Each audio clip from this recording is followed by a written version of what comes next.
Okay, now we're live. Are we live? Now we're live. So, I don't know. We don't know how many people are going to come here today, but that's okay as long as we get this information out.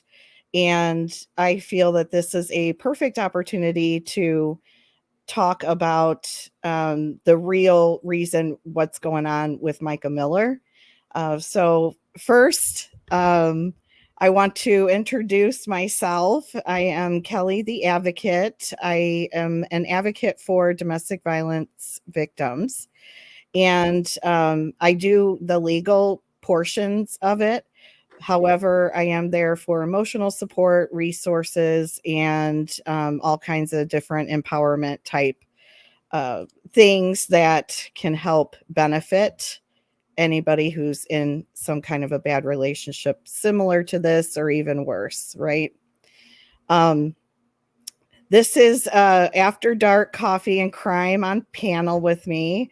She has her own TikTok and she's fairly large there.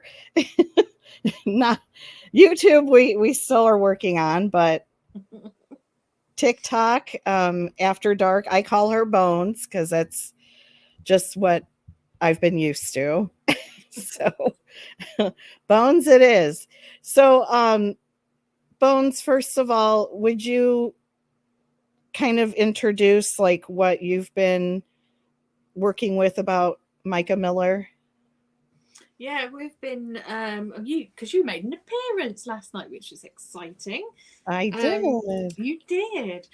Well, we've kind of just been following it from the beginning, really, from obviously when this information came out, when it was believed that, or when the video actually went out with I'm not going to call him a pastor, I'm just going to call him JP. But from when that video was released, and family and friends are like not okay with everything that has gone on, and consequently have revealed pretty much everything, and they still continue to do so. Every day that I'm looking, there is something new, something else has come out about the relationship and what she's been through with him. And there's just so much that Why where do we are you today. think I'm sorry. Why do you think that Mica Miller's situation and everything has come in the public eye so quick? What do you think? I think a lot of it's come from, I think she has got people that are shouting for her, her family, her friends, and there's a particular friend who is very vocal, and she set up the TikTok, and obviously from that she grew. But I think it was that video. I think that video of JP announcing his wife's death the way he did, and then learning that he'd already, been jovial and had held a thing just beforehand in the church, that got people's interest. And I think it was just that video that started it, and then people were following the friend, and then she was dropping these bombshell bits of information about him. And I think that's just why some cases um, do take off. And I think a lot of people want to see justice done for everything, because it's not just about her. There seems to be other people that have also been involved in, that he's managed to use and abuse as well. Yes, Um, that's what we're seeing. Hi, Robbie. That's exactly what I think the the fact that he has these past sins, so to speak, right? He's got all these things that he's hiding and he's been doing for years. I apologize for any background noise. It'll stop eventually. So he's been, this JP has been doing things for years and silencing Micah to a point where she no longer saw it fit or deemed, that she could move forward. And I understand that this is probably not going to be the most popular statement that Bones and I have, feel is that we don't think that anybody is fully behind it. I mean, trust me, I've been, like physically. I mean, I'm not talking about mentally and emotionally. I think psychologically, we know exactly who's behind this. We know who her abuser is, and this is where we need to stand up and start educating. I think really education is key because there's other people that are in these relationships and don't know how to get out. And I don't want that to be another ending for another victim, not even a woman, a man as well. Men can be victims of domestic violence.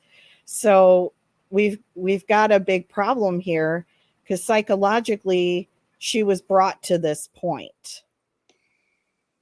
Yeah. And she did try to get away. Like, she tried to leave him, but his manipulation brought them back. And I think she served the divorce papers on him previously. And then there was the call, wasn't there, of her saying, "Oh, I'm sorry. I should never have tried to leave you when you were trying to fix our marriage and all that stuff."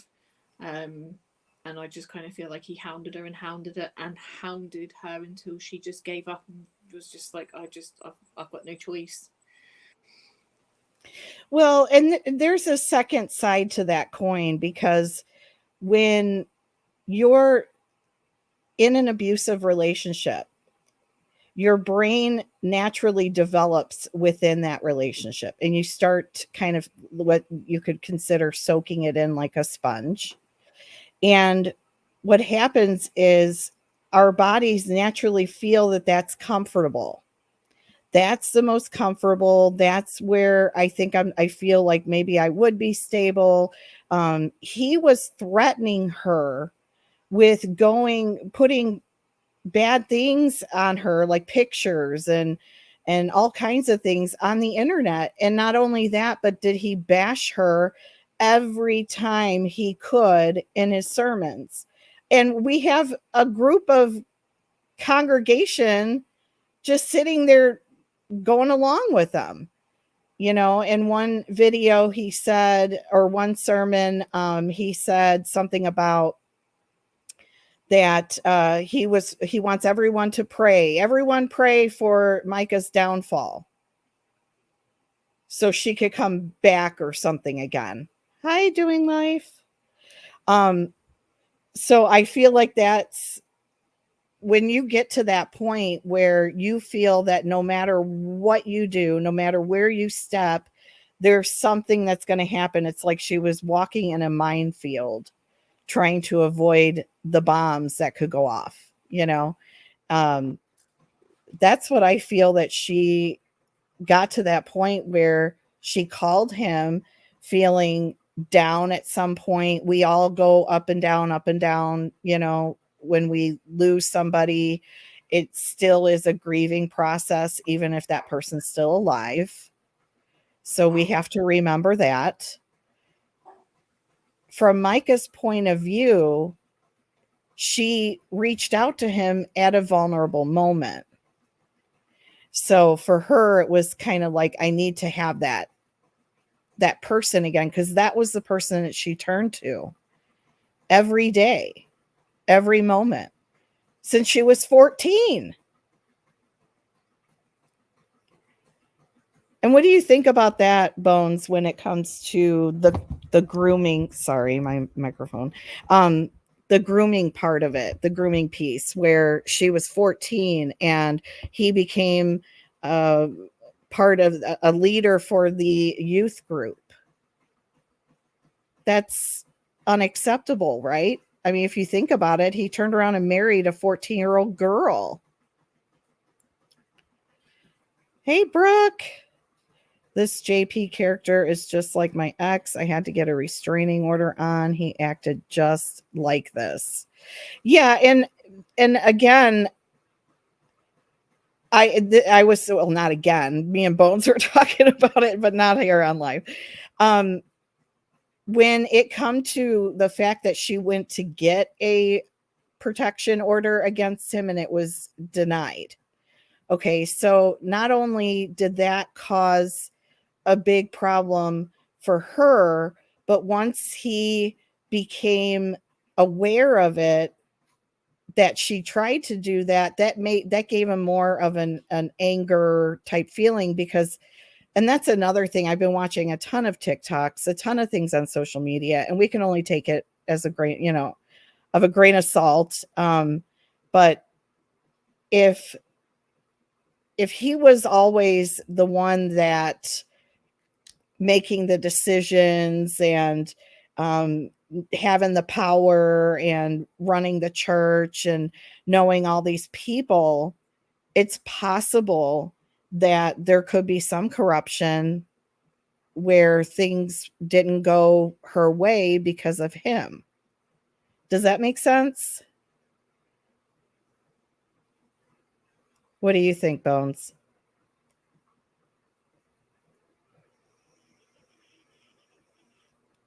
Okay, Bones is not talking. She's on mute. That's what it Sorry, I is. was talking and you just couldn't hear me. Yeah, I agree. And obviously, because he'd been grooming her from that early age, I think people like that do, don't they? They take those roles in these churches and stuff to specifically do that, because I don't know, it gives them some sort of power, and it Right. gives access to people, and they can see vulnerable people, obviously, because people share their shit with them, don't they? Absolutely. So they do see who's vulnerable. Yeah, it's just And Doing Life My Way said, I feel like that is why she had to go. Maybe he was worried she may expose underage activity. I agree. I do. I think that he was really hammering down that intimidation, those threats, so she would not say anything about their private life. I mean, and I've got a lot of stuff that I'm going to show, that we're going to watch together and just see what is out there to prove the point of this guy genuinely needs to have something, some form of justice for Mica, whether it be, her family take over things, civil. I think that they probably did file a civil suit. I I'm not 100% sure, but I've been, listening and looking around and reading that he's been served some papers, some legal papers, and we don't know fully yet what it is. So, I I, watched I, him ac- get served. I saw one of them, the videos of him getting served. It was actually yeah, live. I was watching someone's live and he was there, and I watched him and he was talking to the server. He was like, "Are you what? Are you serving papers?" And he's like, "Yeah, yeah." And he said, he tried to ask him about it. He said, "No, I can't. All I can say is it's on behalf of Mica Miller, and that's it." And off he went. yeah, wow. And yeah, Brooke, I agree. I think he definitely was a puppet master, and it's all a mind game. She knew too much legally on him and personally. She could easily expose this man. His father is as bad as he is. His father has no room to talk. I heard his father making jabs at Mica and her mental health. Well, I'd like to make jabs at his. Um, I'm not going to, but I'm kind of at that point, you know. Why not? I show that video quite frequently on my TikTok, just just for a bit of lightheartedness towards the end of the evening, because it's quite heavy, just to show him who he is. Right. Yeah, I agree. I totally agree. So I wanted to show a couple videos out there that's on TikTok. I'm not a big TikTok user. I was on it the longest, I think, last night, Bones, because I have not been on. I don't stay on TikTok, YouTube. Oh my gosh. Mica didn't have any mental health issues, in my opinion. JP did, and he knew it, so he wanted to project it onto her. So he looked like the same person. I think, honestly, I do. I mean, it's possible that it's true that she did have a couple mental health issues, but that doesn't mean that she was, any less of and I'm not saying you're saying that. I'm saying she's not anything less than that doesn't make her less than. You know what I mean? It's not. People have mental illness, mental health issues, and it does exacerbate. I can't, um, because of the abuse, So that's definitely something. So what I'm gonna do is I'm going to share my window. Can everybody see it? Yep. Okay. So I'm going to play it. I like this gentleman. Let me hide this for a second. So I like this gentleman here. I'll look at his name here in a second, but he's really good. He's got a good presentation. So I'm just going to play something that he had released.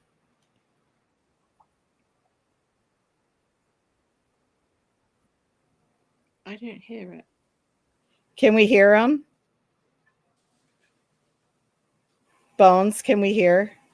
I can't hear. You can't hear it? No. You got to be kidding me. Oh, Justin on TikTok. That's who this is. Oh my God. Okay. So let me try this again. Maybe. I'm sorry, guys. Hold on. Let me take that off. Share screen. It should be the audio.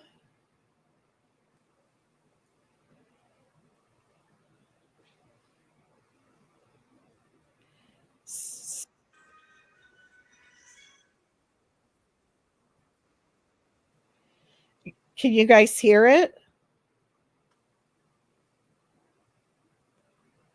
Bones? No. You couldn't hear it? No. What is happening right now? Why does this have to happen?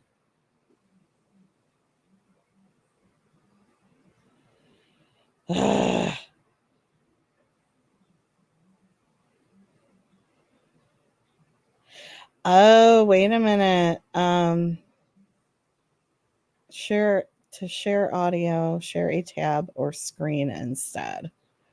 I see. That's what this is. Okay, let's try this again. So every day it just gets deeper in regard to Mica Miller and JP Miller, and today I have some pretty big updates for y'all.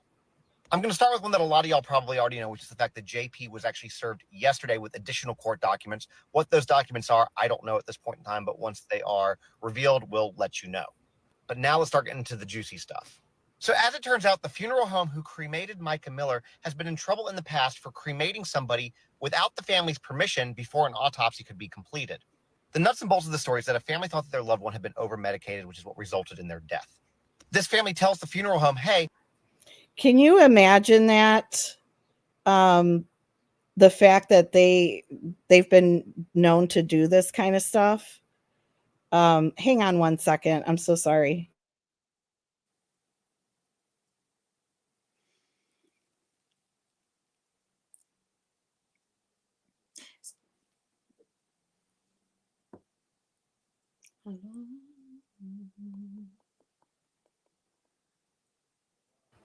Sorry about that. I got okay, so they weren't even, it's possible they weren't even supposed to do that to begin with.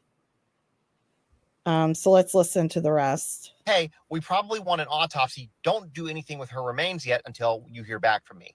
Well, by the time they finally hear back from them, the cremation's already been done, and the family was not notified until they went to pick up the death certificate.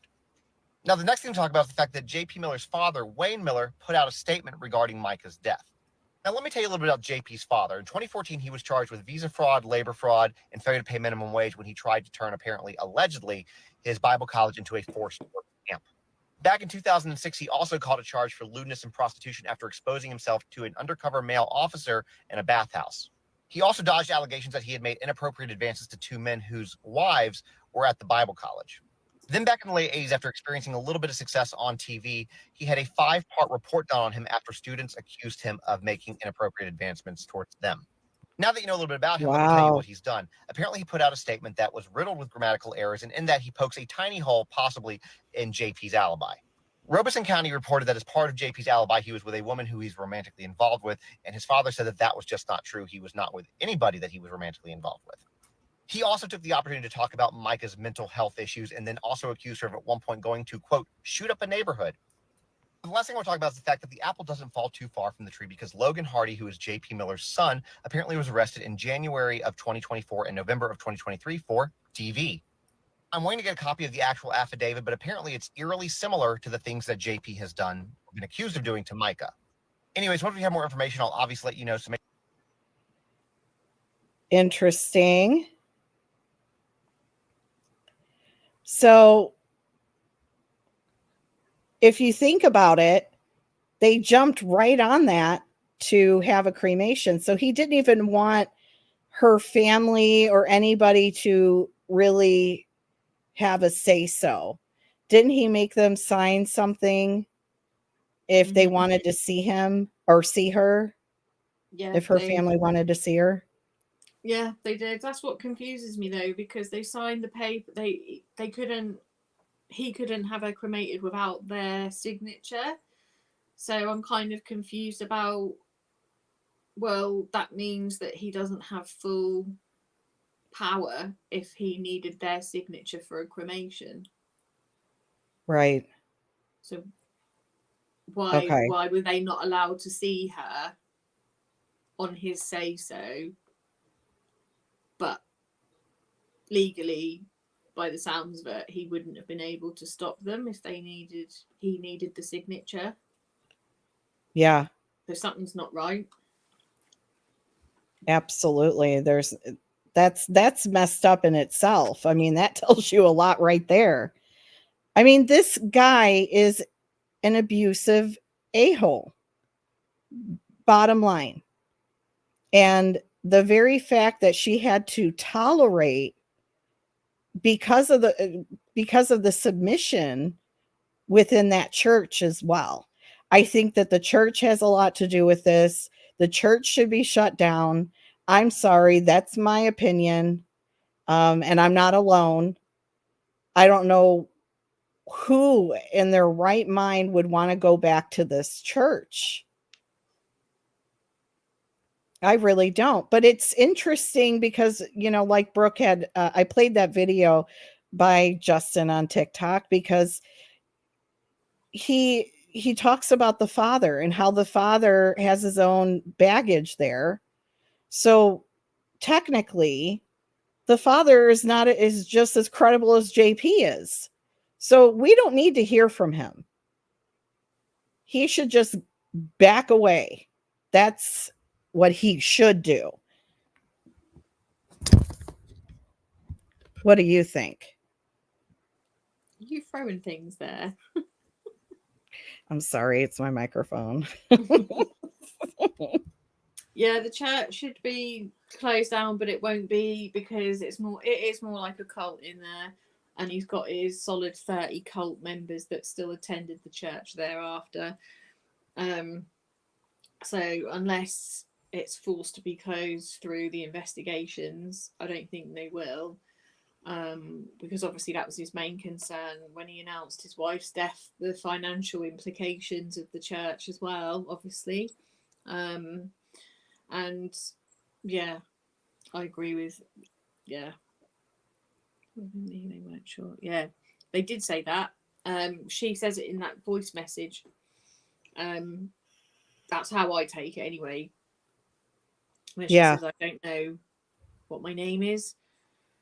I know what my birth name is because my parents gave it to me, but there's no paper trail. So that's what I got from that voice message. Yeah.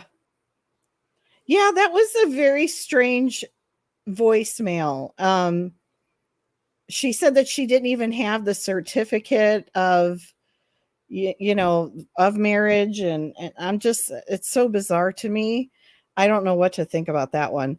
I want to go along with this conversation really quick because we're going to talk about how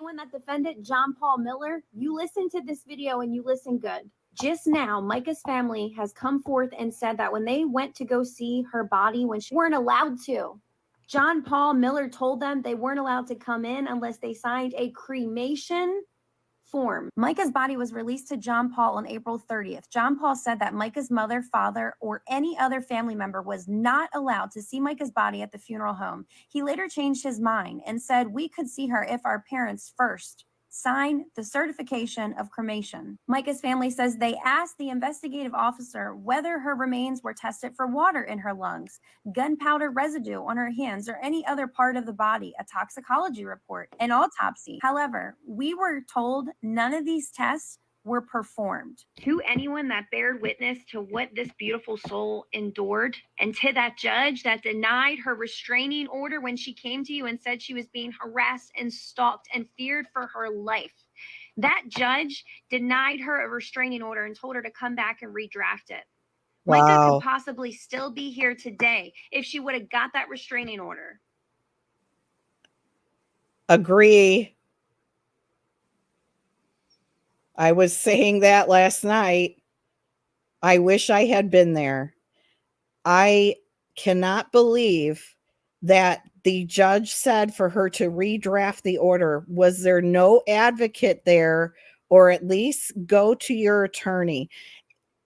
Ladies and gentlemen, if you are in an abusive relationship and you're at the point where you're feeling threatened and your safety is in jeopardy, please go to the police, at least file a report, make them file the report, make sure you have the police file report, go to court, at least get the number of the police report, go to the courthouse, file for an order of protection, but ask for a legal advocate.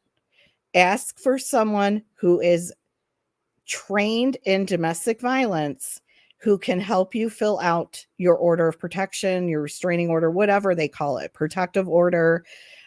We have to have more access to people that and services that there's not enough hope, obviously, in this situation because Mica's gone. But what Mica would want to do, and I can guarantee it's the truth, even though I did not know her. Unfortunately, I wish I did. Mica would want this to actually this whole situation not be in vain. That's my opinion. There's an interview with a female telling how she's not a member, but her husband is. JP had tried to cause issues in their marriage, and her husband believes the things JP says. I'm concerned for her safety. She didn't have anyone. No, she did not. And Brooke, I did hear that interview as well with that woman. And yeah, you're right. She said that JP pretty much has everybody wrapped around his finger. this is something that needs to be addressed immediately. If you know, even if the person seems to have power, even if you can get an attorney to file the protection order for you on behalf of you and have it written well, because obviously the judge didn't feel it went under the statutes. So sometimes when victims are in a crisis, they don't remember everything. So they don't put everything in the report. And if they don't do that, then the judges, because think about it, the judge is unbiased, right? He doesn't know who anybody is. Usually that's the case, right? It should be. And the judge should be able to take what is written in front of him and be able to match it to see if it falls under the statutes of domestic violence. They're in South Carolina, right, Bones? Yes. Sorry, Okay. I was just replying to the chat. Oh, that's okay. Yes, they are, yes.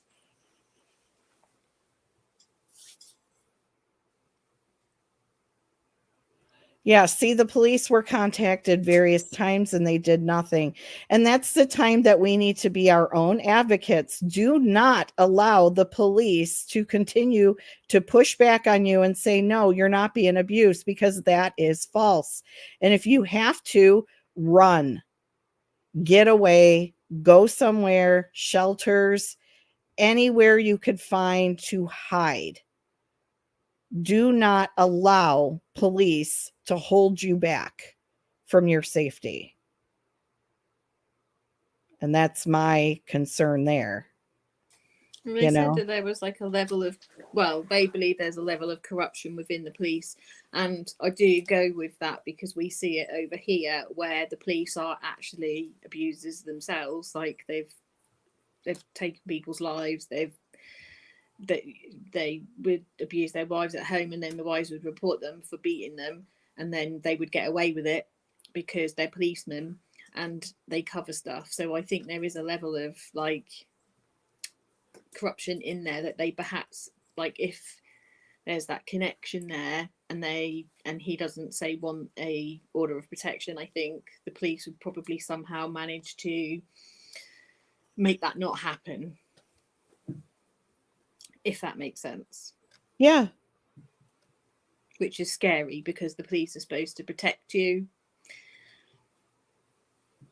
The police, and I'm not dogging police, because trust me, I have a lot of respect for the police officers, law enforcement, and anywhere around the world. I have respect for them. What I'm trying to say, though, is sometimes the police are not as educated as they should be in domestic violence. They consider it a problem or a nuisance. And that's one thing that I noticed, that a lot of police departments consider domestic violence like, oh, really? I got to deal with this again, or, and I feel like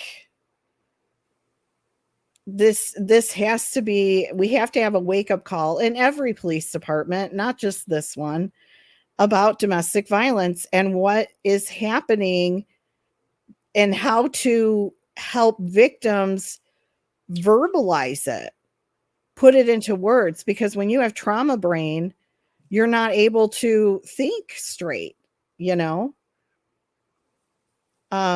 So yeah, he threatened the sister. I wanted to show something. There is a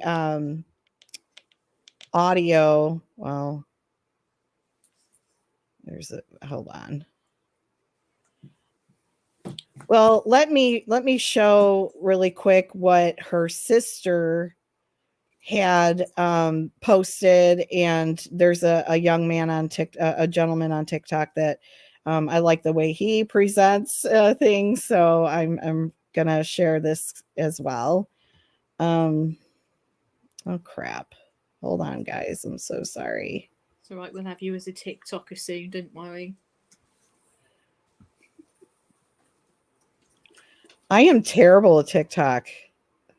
Huh? I'm terrible with TikTok. You are in a minute, but like honestly, if you can do this, you can do TikTok. TikTok's easy. Just hit the button. That's it.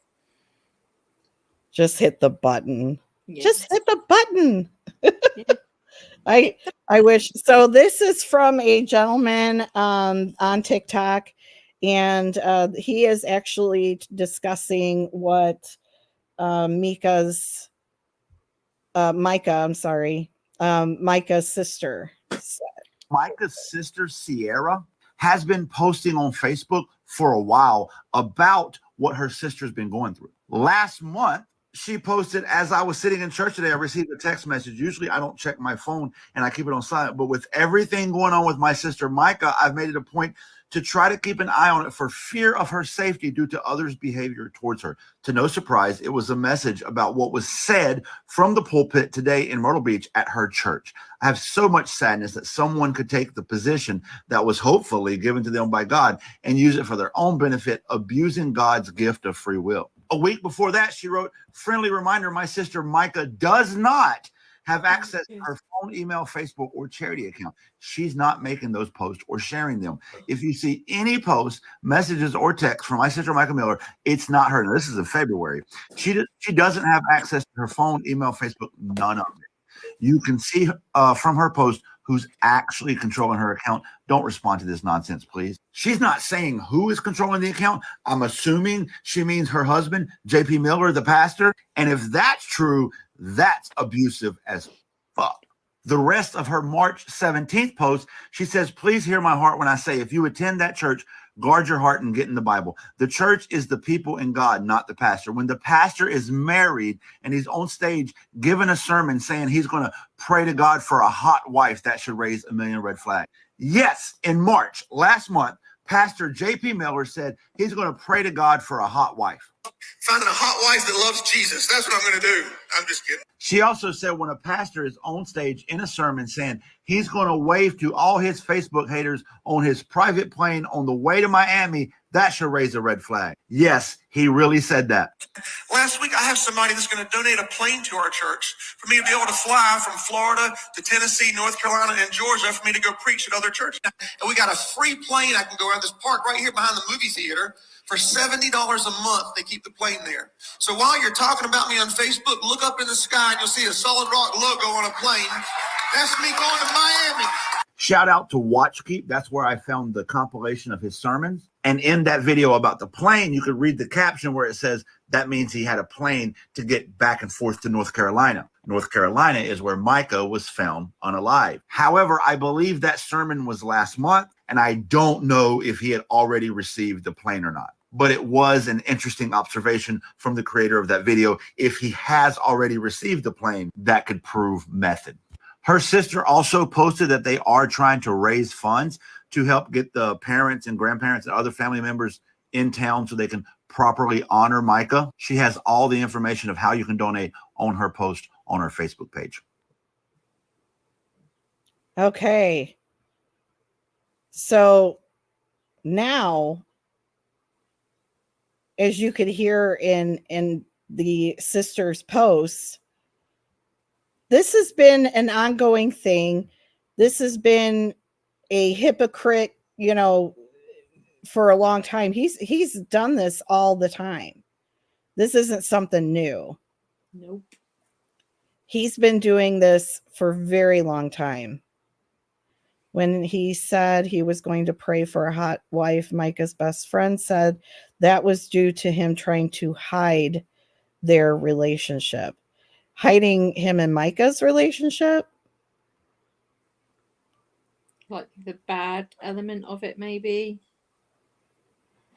See, the thing is, okay, listening to someone like that, if you don't know the situation of what he's like at home and everything that's gone on and the things that other people know, if you're just someone that goes to the church, he's got a likability about him that he looks like he's kind of got a bit of a sense of humor that some people would find amusing, and it kind of makes going to church a different experience to the traditional experience of being in a church, where it's, for someone like me, I'd find that more tolerable than I would go into a normal where there's just singing, just, do you know what I mean? So I think he has a likability about him, but that's because they don't know the digs that he's making are actual digs. They think they're, you know, like a comedian would get up and say some stuff about their wife or ex-girlfriend or something. People probably take it like that and don't think it's true, and he's just saying it and just to be likable and to be a bit funny, but he's actually not being funny, he's being deadly serious.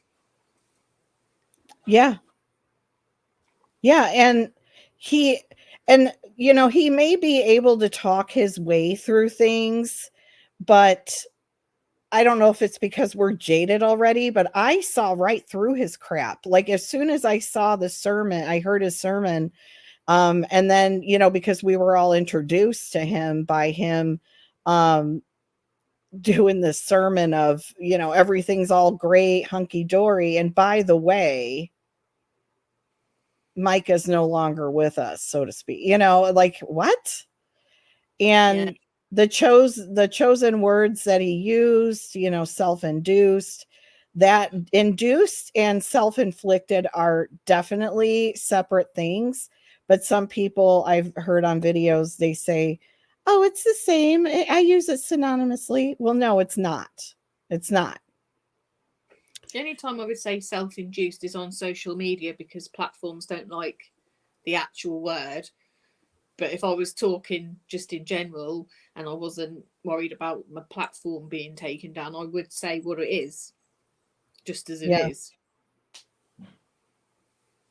But he even had control that whole time there, didn't he? Because he was like, I'm going to make this announcement and you are not going to talk about it. Who does that? Like, if you make that kind of an announcement, of course, people want to talk about it, right? Right. Yeah, don't talk about it. Just get out of the building.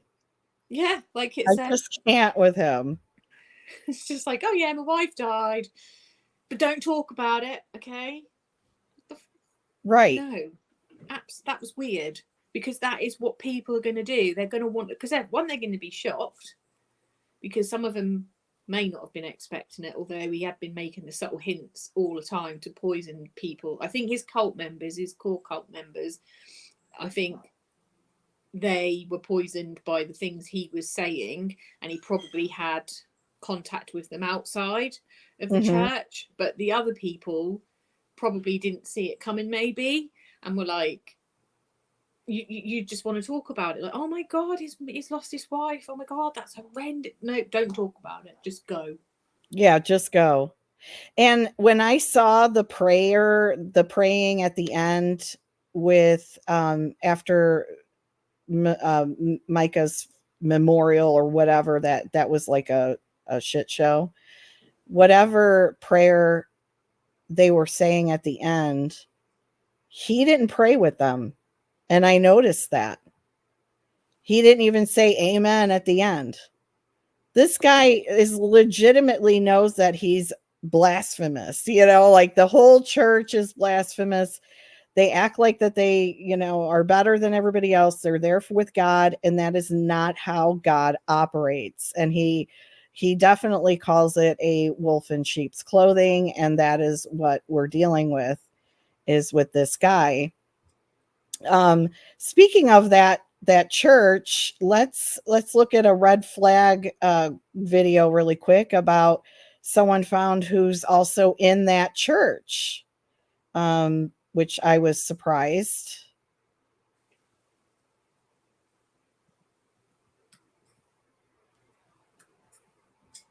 I love the true crime community. You want to know why I love the true crime community? Look back here, y'all. The man in the middle, JP Miller. We know that guy. Do you know this guy right here? Bernie? Who's Bernie? Well, it appears that Bernie works at the Solid Church and is a part of the congregation. Bernie is also on the South Carolina State Registry. And it's not because he's registered for a life event. It's for something he did to be monitored. He works at the church. There's Bernie again with the thumbs up next to the pastor. Wow. So did we hear that?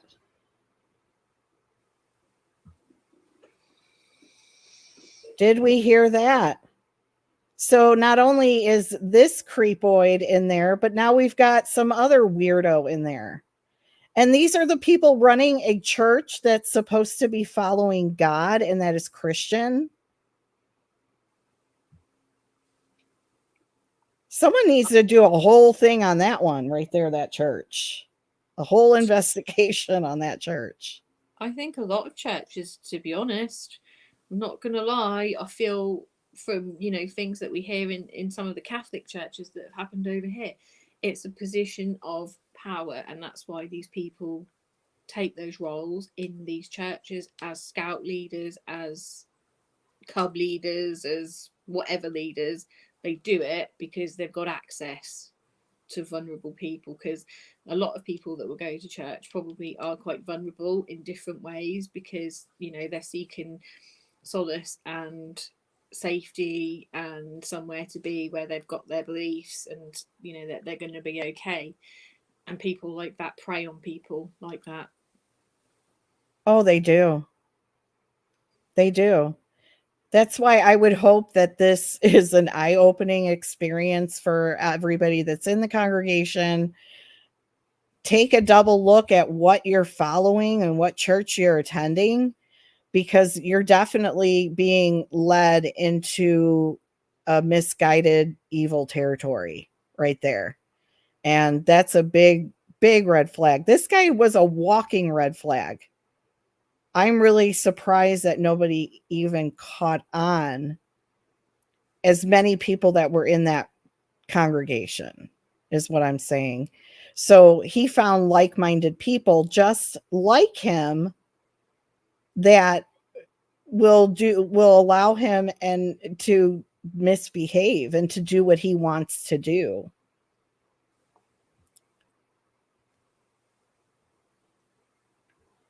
And I think that that's important for us to recognize. There's a lot of stuff that this guy did. Okay.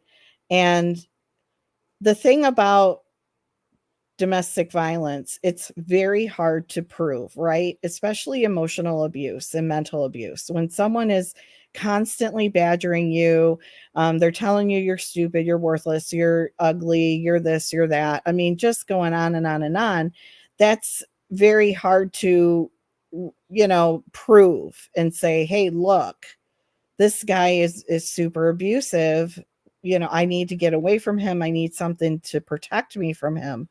And then the statutes, whatever the South Carolina statutes are for domestic violence, but this definitely, it usually emotional and mental abuse is not fully taken into consideration. It's always, what can we see on the outside? Can we see bruises? Is there, abrasions? Anything like that, that could be proven in a court of law. And JP Miller probably definitely knew that, but he did threaten the family as well. He really did. I think there's probably other people as well that he's been underhanded and threatened. I mean, we haven't actually really spoken much about his first wife either, because clearly there was a previous Mrs. JP Miller. And obviously she managed to get away, and there's a whole bunch of history there. And she's kind of done her, she's gone and done her due diligence and sort of stayed out of it, but now she's helping obviously the case and all the stuff that's gone on for her and him. And I think when you just look at everything that he's doing to everyone in his circle, it'll probably come out at some point that his dad and his were probably quite abusive to his mother, because these types of people aren't they? Mm-hmm. I don't even think we've got started. I think this is just the beginning. It absolutely is. It's the beginning, and that's why I say it's almost like this is Mica's justice. And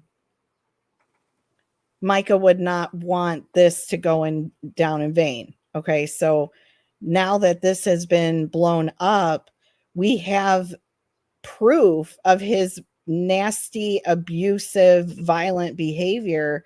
And I say violent because when anybody is going to threaten to shoot someone, use a gun, or anything like that, that is not, that right there is sick. That is a very violent person. That's someone who's capable of doing something, not thinking of any type of ramifications, especially taking another human being's life. Mm-hmm. I mean, it just makes no sense. But there is a quick video I wanted to show about how Mica was documenting this abuse, and that there are journals of hers out there. And that's another thing to do, is to please document everything. And now I know it sounds kind of tedious, and it sounds like a lot of work, and especially if you're having trauma in your life, it's very hard to verbalize things. I completely understand that.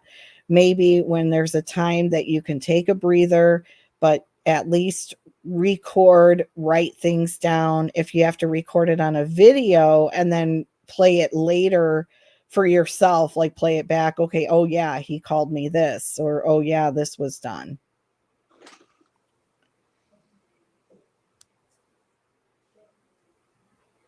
In any situation, to be honest. Absolutely. Work. Because you get abusive people at work. Document it, because that way you've got a good history of it. Anywhere where you are having problems, absolutely. Yeah, always document. If it's not in writing, it didn't happen. Just remember that. So this video is a young lady talking about Mica and how she had kept journals. Representing Mica Miller and her family said that Mica kept a journal in which she described the emotional abuse, threats, and control her husband, John Paul, had over her. And the attorney, Regina Ward, said that she thinks that police should have seen the many patterns and red flags in the police reports from Mica. She asked, what is the process? And then said, okay, is someone looking there to say, wait a minute, this is the 15th time we've been called to this address. Something else is going on. She asked, who's supposed to be looking for that? Ward also said, quote, there is no doubt in my mind, based on what I've seen, that John Paul Miller essentially drove Mica to this point. Sierra Francis, Mica's sister, also pointed out that Mica, quote, made police reports to all of this, and police just kept telling her that there was nothing they could do to help her. Mica's father, Michael, also expressed his frustration that more wasn't done after Mica's death to investigate what happened. He said, why didn't they do a complete toxicology test? And by the way, this can't be done now because she has been cremated. He said, why didn't they realize that she had bruises on her hands and defensive wounds and also a bruise on her other arm? He also added that more laws need to be created for victims in the state that they live in, South Carolina. He said, Yes. We can't have people that pass away and things are going on for them for the case to pass away because they did.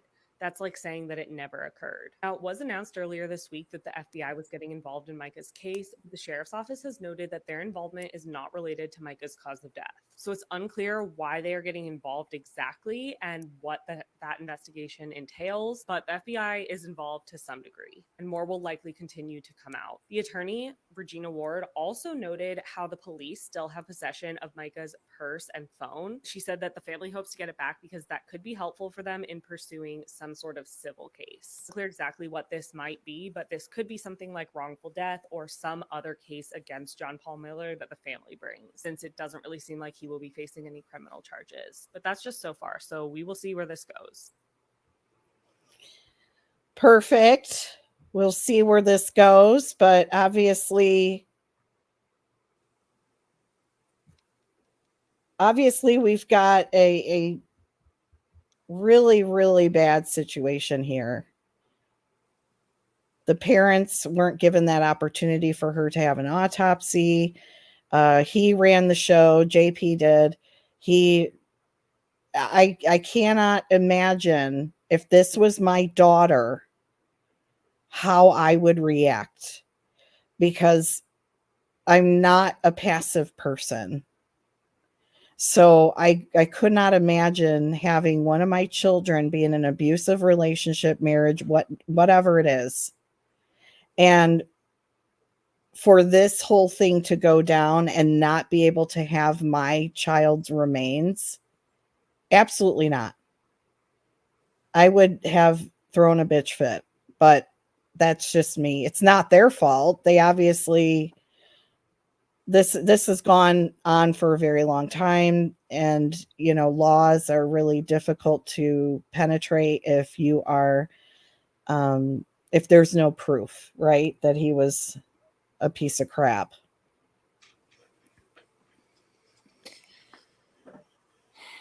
Maybe they were scared of him as well, and maybe she didn't. There's probably an element of her saying no, it's fine, like, just don't, like, it'll just make it worse. You can kind of hear that kind of thing, can't you? Like, yeah, absolutely. Yeah, I mean, when other outside people try to get involved because they see that this stuff is happening, the victim will say, no, like you said, it'll only make it worse, it's not going to do anything, don't worry about it. But here we are. So now we kind of got to make a decision. Are we going to, we're at a fork in the road. Are we going to go left or right? Are we going to do something anyway to try to, pull? Because sometimes it does require an outside person to step in and say to the victim, that's it, we're done. Let's get you out of here. Let's, get some resources for them, get them, help them. If you have to hold their hand for a minute, hold their hand. But we have to step up now. Look what happened. I agree. But I agree, you and I would probably take them out ourselves. But other people are like frightened to upset their children in case they push them away further as well. And so they get themselves in a situation where they'd rather have some sort of connection and contact still than have them driven away, because they know that the power of the person that they're with is probably keeping them there and they won't pick them. And so the only way they can essentially perhaps try and keep them safe or know that they've got somewhere to go should they need it is to almost comply. So that's control of everyone. Yeah, controlling everyone. Absolutely. And there's no legal documents proving they were legally married. How did he get away with all the control? That's a good question, Brooke. How did he get away with all the control? Now she has an attorney that that was her attorney for the divorce and whatnot. And there's actually an interview with the attorney for a second. It's only part 1, it says, but it's okay. I thought it would at least give us a little idea. And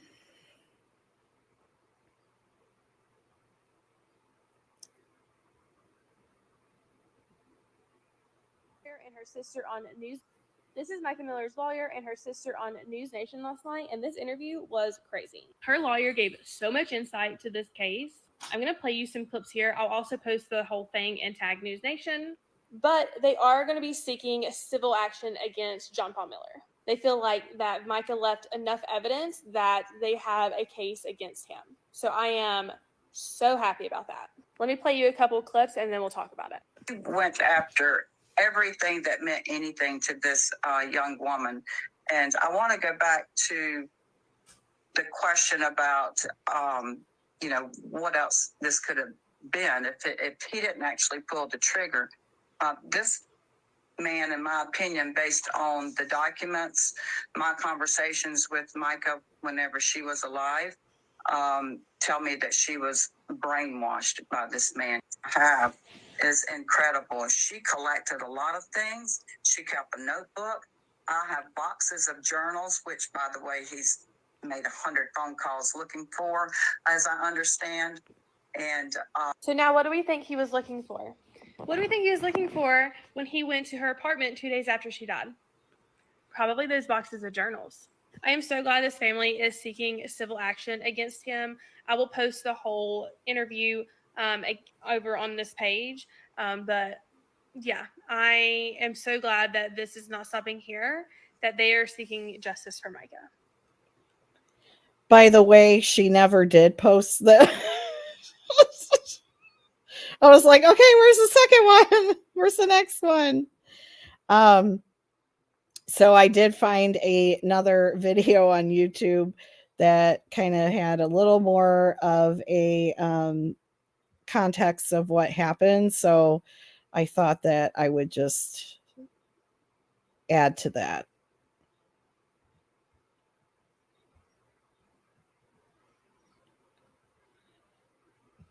At 11, News 13 continues to investigate a former Myrtle Beach pastor whose wife's death has gained national attention.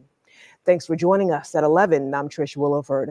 Robeson County officials say Mica Miller recently died from suicide 2 days after filing for separation from her husband, John Paul Miller.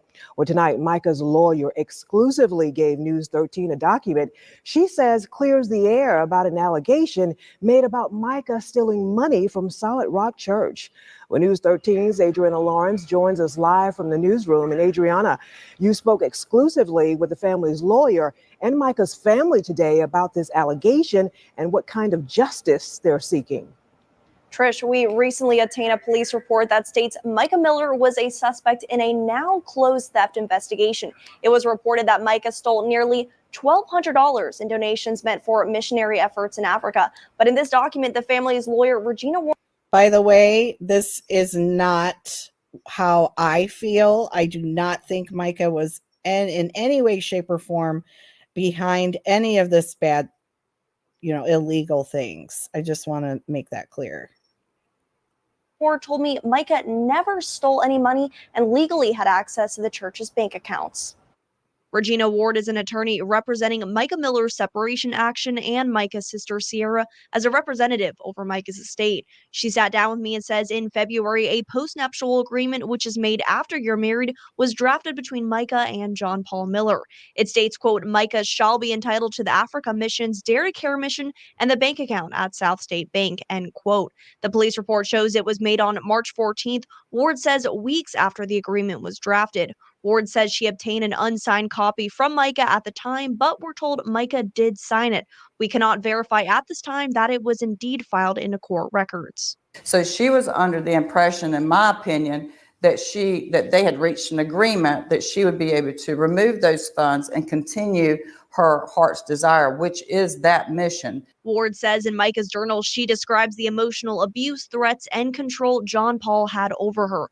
Police reports show Mica said someone had popped her tires, was tracking her, and stalking her. Ward also says John Paul had been controlling her through administering medication. There is no doubt in my mind, based on what I've seen, that he essentially drove her to this point. Michael and Sierra Francis, Mica's sister and father, say it's been a struggle for the entire family dealing with her death.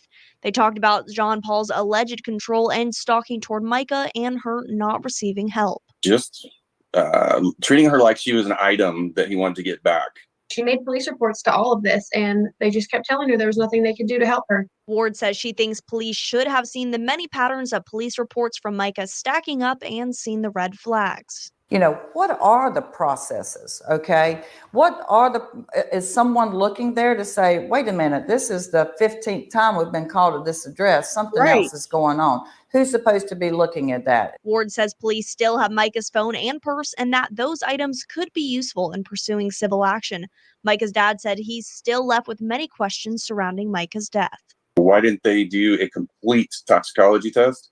Why didn't they realize that she had bruises on her hand and defensive wounds and also a bruise on her other arm? He adds more laws need to be created for victims in South Carolina. We can't have people that pass away and things are going on to them for the case to pass away because they did.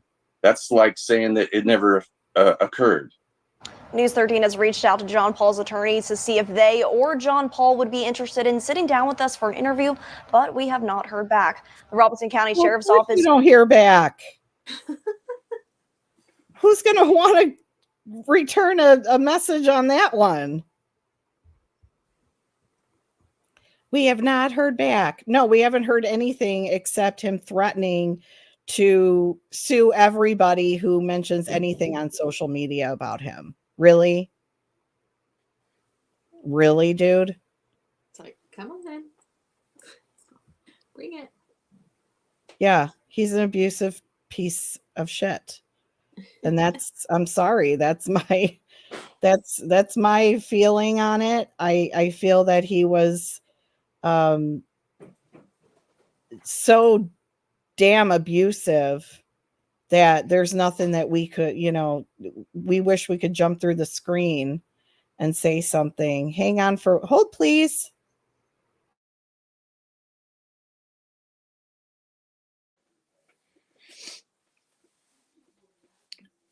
Dearie me. I don't know.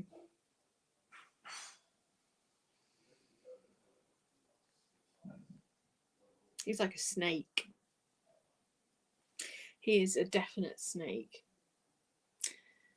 And he's very present and very in your face with it, but also not so visible and in your face. Like,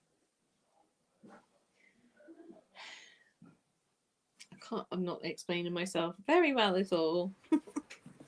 Sorry, I had to tend to my daughter for a second. So say what you were saying again. I was just trying to explain, like, he's a snake, but he's also like in disguise, but he's very visible. Absolutely. I can't make that make sense. I know what I mean. Like, he's there and it's in your face, but it's not in your face because he's clever to a certain point.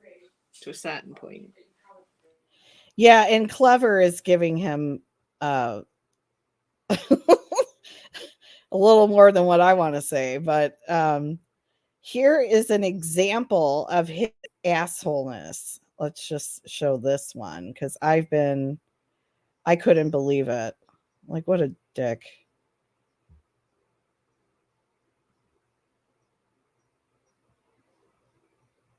Away. I'll show you the pictures.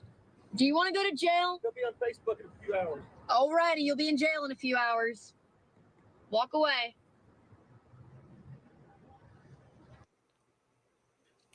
Now, that moment it's a window into everything that we've kind of been guessing between these two, the struggles that they've been having for the previous 2 years, it sounds like. But in the weeks leading up to her death, there were multiple police reports. And this was one of those contentious days where police were called twice. And this video kind of shows the nature of the relationship in that very moment. Now, it's worth saying, he has not been charged with anything. Police have ruled this a suicide.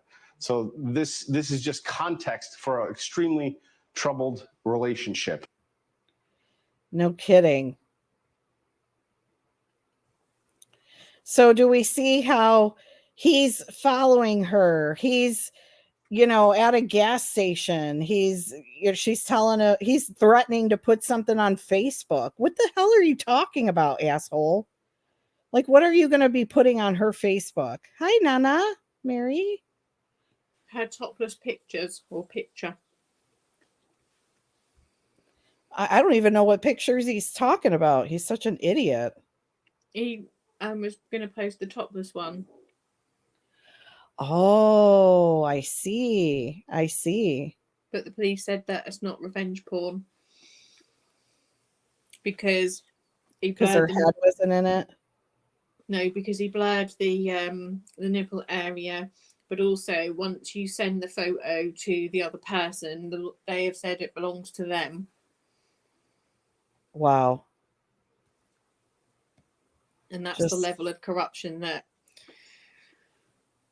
because revenge porn is very not okay. Because it's an art of humiliation, isn't it? Yeah.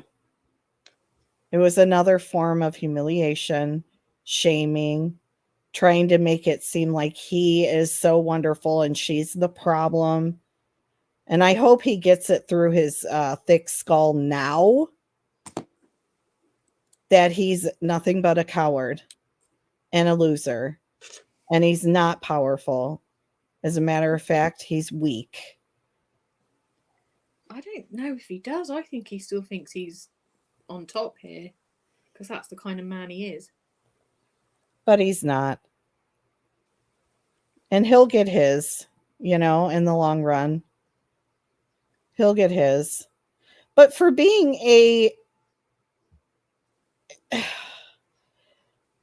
supposed pastor, I don't even want to call him a pastor because in my opinion, he's shown nothing but the opposite of being a Christian. Having her do things that she didn't want to do, which is another thing that I found. There's so much out there on this situation. So if you're a Christian, why are you asking her to get prostitutes? So let's see that video. These aren't long, thank God, right? Great thing about TikTok. Right. So this interview is with her father. Prostitutes and pornography. Absolutely. Yes. And Mica even confirmed that by saying, and this is so sad because she didn't even tell me until this year, until literally like a few months ago. Because like I said, she was trained by him to keep everything covered. He constantly would say during sermons, we need to forgive each other. We need to not hold grudges. We need to not whatever. But yet he would use that information later to hold someone under pressure to do some bidding for him. Well, she said, Dad, he had me in the car. We would be driving after dinner and he would just say, hey, let's go get a prostitute. Just like nonchalant, no big You deal. would like say that to her? Like, Yeah, did let's he go want get a her prostitute. involved in a Like he threesome? wanted some kind of a threesome? Absolutely.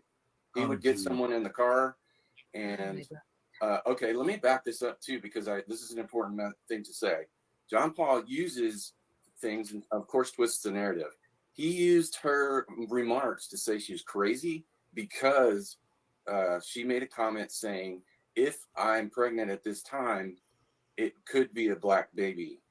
And he said, that's just so dumb. That doesn't make any sense at all. She's crazy. Well, he had sex in front of her with a black guy because she didn't want to have anything to do with it. And then he emitted in their area and such, and for his pleasure. And because Micah didn't want to participate at that point, she was just shocked. And so she was just thinking there's, that could be possible. That's why she said that, not because she's crazy, because he submitted her to that. He demanded it of her. And that there was multiple occasions of this happening. I'm so sorry, With Michael. various people, various prostitutes. Wow. Hear Did you not that? know that? What? Did you not know that? I did, but I just hearing it and because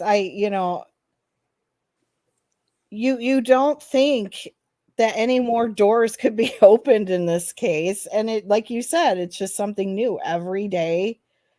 There's something weird. And his hypocritical behavior, like he's a pastor, but he's having his wife do threesomes. What's wrong with him? I know. What about the sanctity of marriage? Yeah. And again, if the church is going to keep this, they need to go out of business or whatever. They don't even have to pay taxes because they're considering themselves a religious sect or whatever they call it, and that's not it's not fair. This is not fair. Now there are there's an interview, actually Brooke had sent it to me, but I I didn't, let me see if I could, let's see if you guys could hear this or not.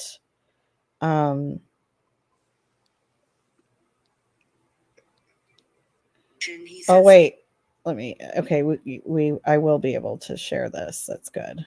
Okay. So this is an interview with her friend, I think. Hold on. Let me see if I could get it.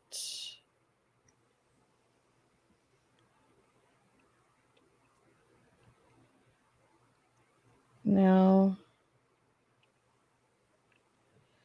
Okay. So if I play this, let me know if you could hear it. Something that shook Charlotte.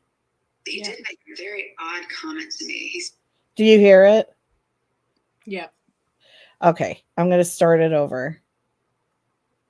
And he said something that shook Charlotte. He did make a very odd comment to me. He said, you know, she went and bought a gun and she was driving up to Lumberton. I thought she was coming to see you. And he paused there and I said, no, she wasn't. And he said, well, did you have plans to see her anytime soon? And I said, well, yes, kind of. Not officially, but, you know, I've had her birthday gift on my dresser for the last month. And we talked about her coming to get that in person. And he said, well, is that what she was doing? And I said, no, like for the third time. But the way that he stated that comment, it was just really weird to me that she was headed up to Lumberton. I thought she was on her way to see you. Like, you don't have her number. How were you tracking her? And I know Mike has told me before about tracking devices, but I guess the police didn't check for tracking devices, so I haven't heard anything about if that was the case on this day or not. But that comment really just kind of raised the hair on the back of my neck, how it was almost like he was watching her. In a read. Wow. And that was her best friend.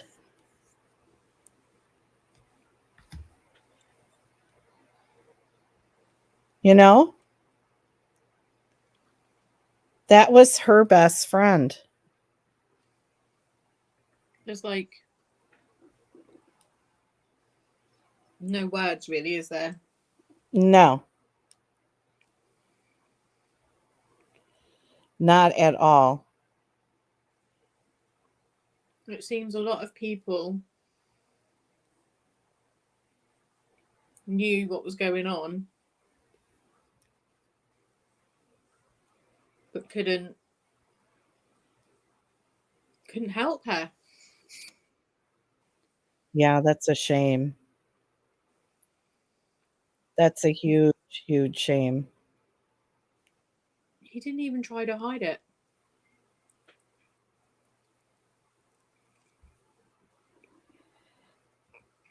There's proof of JP Miller's abuse to the family, even because they share these things and these text messages. Sorry. The proof is in the abuse, and that's a perfect way to say it. But we have a few pictures of text messages that he had, written and sent over, and a lot of them are just very manipulative. And here's one that I found really interesting here. So I'm going to share the screen. This one message here really bothers me. So this is a message from him to Mica. Do you see it on the screen? Mm-hmm. So she has him saved in her phone as Honey Baby. So that is from him and this is a screenshot of her phone. So he puts, "My blood is on you and my kids will know. I couldn't take it without you. All you had to do was come home to me. but you wouldn't do it. I'm done. All you had to do was love me enough to drive home to me. But you don't even care that much about me. I love you. I'm sorry. Tell Sierra I'm sorry. What does that conversation sound like to you, Bones? That's like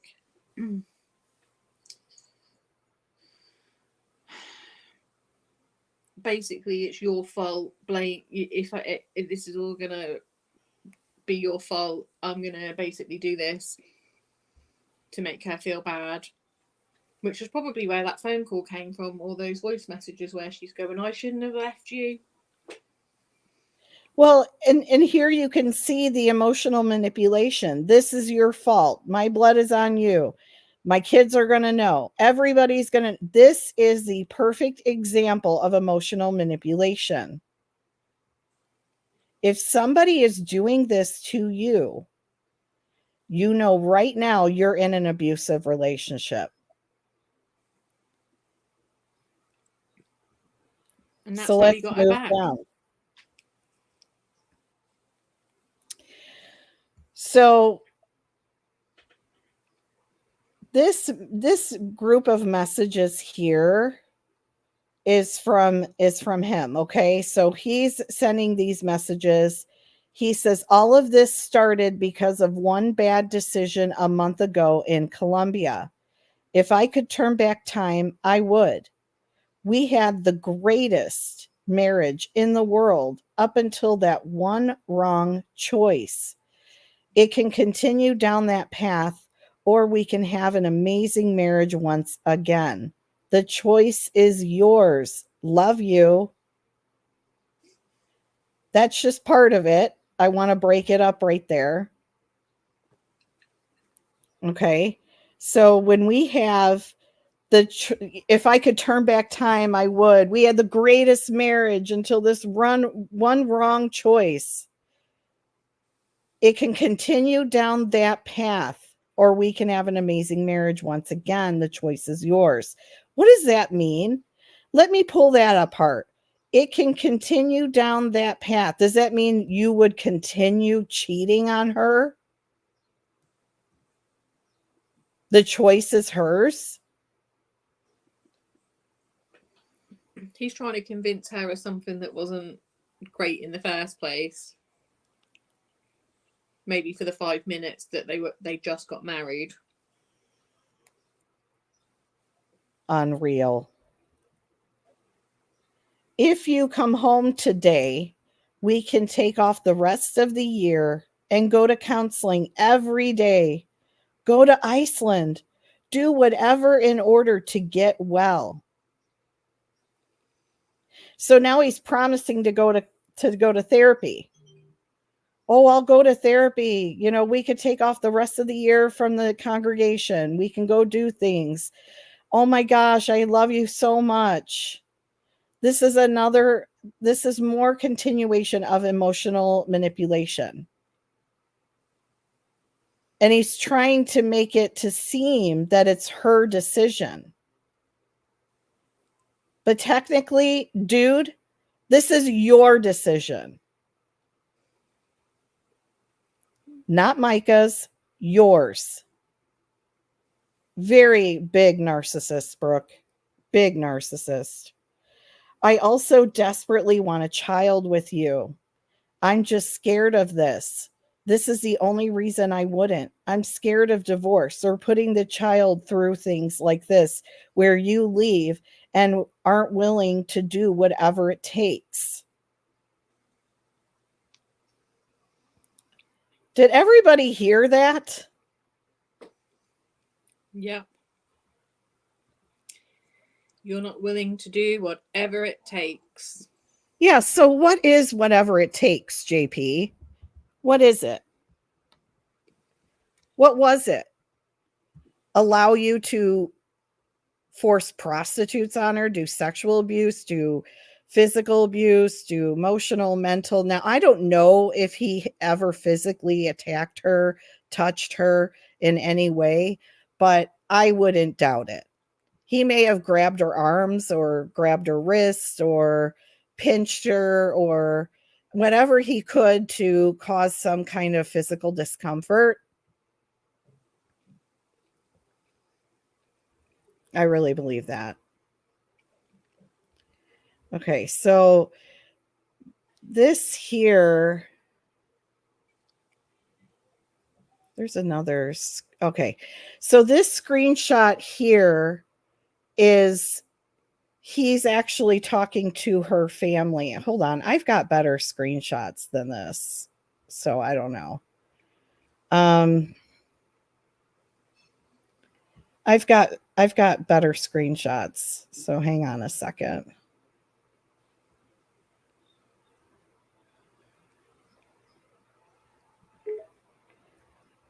I know I'm making so much noise here. Boot. There are other screenshots that I had saved.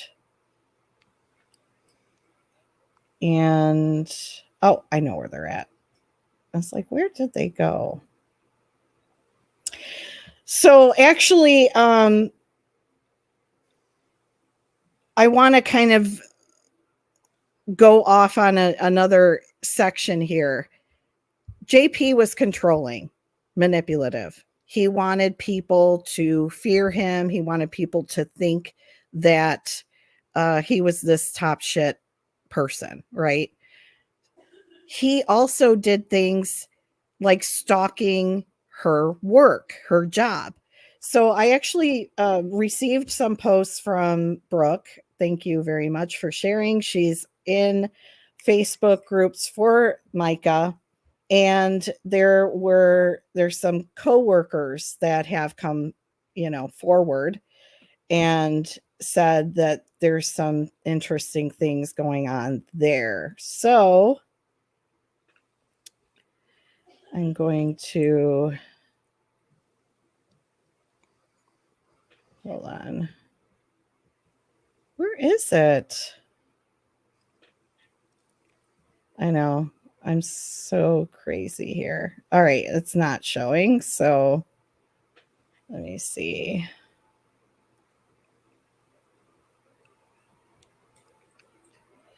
Okay, so I'm going to share this here. So let me know. Can you see it? Yeah. Okay, perfect. Oops.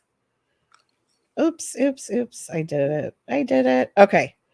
So this was by an anonymous participant in the Justice for Mica page on Facebook. It says, interesting post from one of Mica's coworkers. Supposedly, JP showed up at Mica's job the night after her death to further bash Mica and tell everyone her mental health struggles, quote unquote. He was also with another unknown party. According to Mica's coworker, she was very open about her abuse by JP. She even told them how she was considering making a case against the church and how they've gone through 5 different accountants in the past 2 years. This coworker mentions how apathetic the investigators appeared to be. Coworker also noted that Mica was a no-call, no-show the day of her passing. Also, this coworker worked with Mica the day prior of her death and didn't know any unusual behaviors. So this one says, I don't think anyone knows this. And I tried to get work to pull the tapes. Manager said the owner wouldn't allow it. JP and another man, older and heavier, showed up at Mica's place of work the night after her death. After JP would have spoke to the church, JP was trying to tell us about her mental health issues, etc., but we all knew from how badly he abused her. She was very open about her abuse with us and her struggles to get a divorce and find a lawyer. And for a while, she was talking about forming a case against the church because the church had gone through 5 accountants in 2 years. She specifically said, quote, no one can keep up with our book, which doesn't make any sense, unquote. Why was he here? Why did he feel the need to show up? Certainly that's behavior that is relevant given all the surrounding details. Edit. I'll keep the workplace name out of it, although I do believe it's been reported on as she was wearing her work uniform when she left her apartment the day she died. She was scheduled to work from 12 to whenever business slowed down.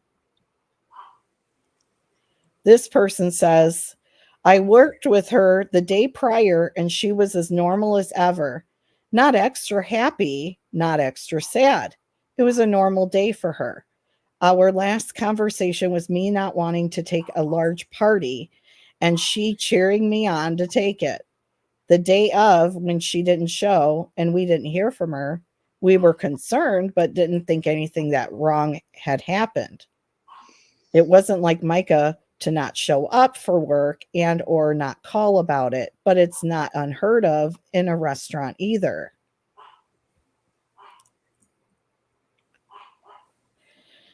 So this other person in this post says they did come by. I want to say it was Monday or Tuesday after. I gave a statement, as did others.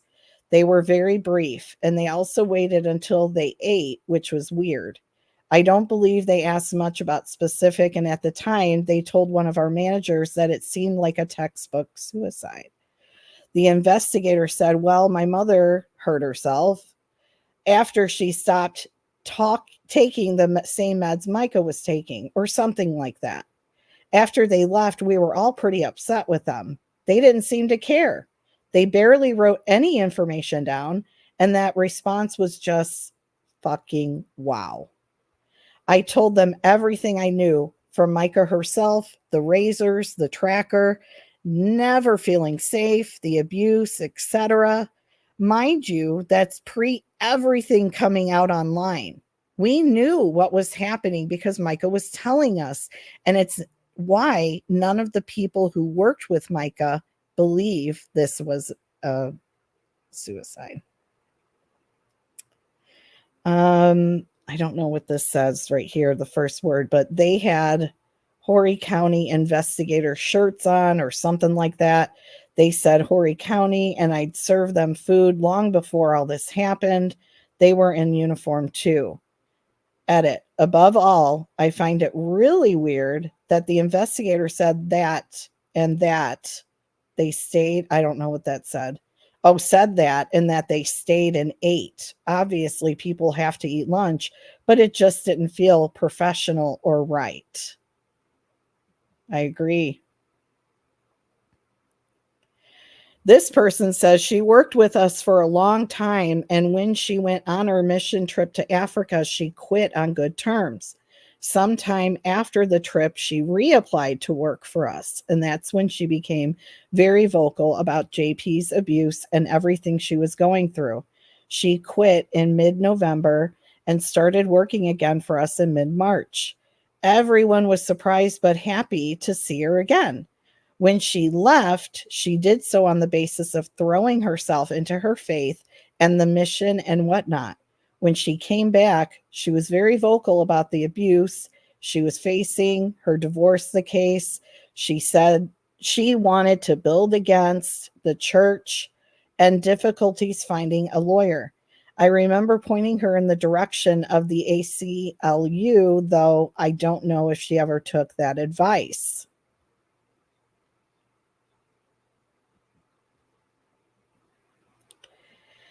So this one, yeah, this one's the same thing. So we're good on that one here. So we're going to stop screen there. But listening to all of that, or just kind of processing that piece of it, of her employment, he literally was already at her job trying to still smear her name. This is how evil and abusive this asshole is.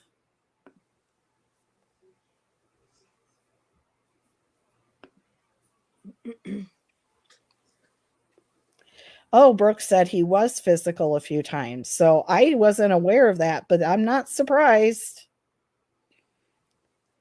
I heard about that too. I just showed the one about the prostitutes that he forced her to do, to partake in, but and threesomes, but I didn't know about we didn't see the illegal drugs piece of it and the THC gummies. I did hear that interview, but I don't have it in front of me. This is something that we have to, like, this is all stuff we should pile and put in order. This was a very bad domestic violence relationship. Very abusive. We can go all across the spectrum of domestic violence on this: financial, sexual, emotional, mental, physical. There's so much here. It's not even funny. It's the classic case. He covered all bases, essentially. He sure did. And that's gonna have been exhausting for her. So you can see why she did what she did. Oh, she was awful. Even if it wasn't by his very hand, physically, everything that he did led up to it. Yeah. He may as well have. He may as well have.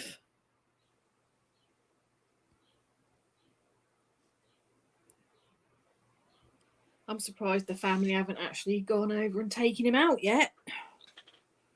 This is what we'd do. Have him wandering around the streets. It's like, what the fuck?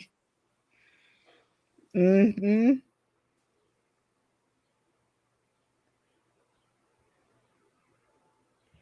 So I want to show something. I think that we have to watch this because I just can't with this guy. I cannot. So oh,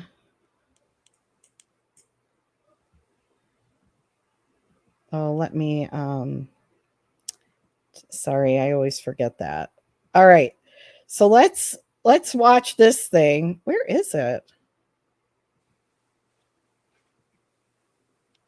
What are you doing? I'm looking for it. It disappeared on me.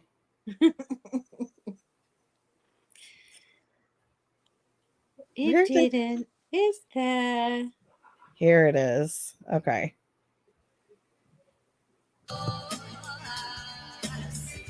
God bless you.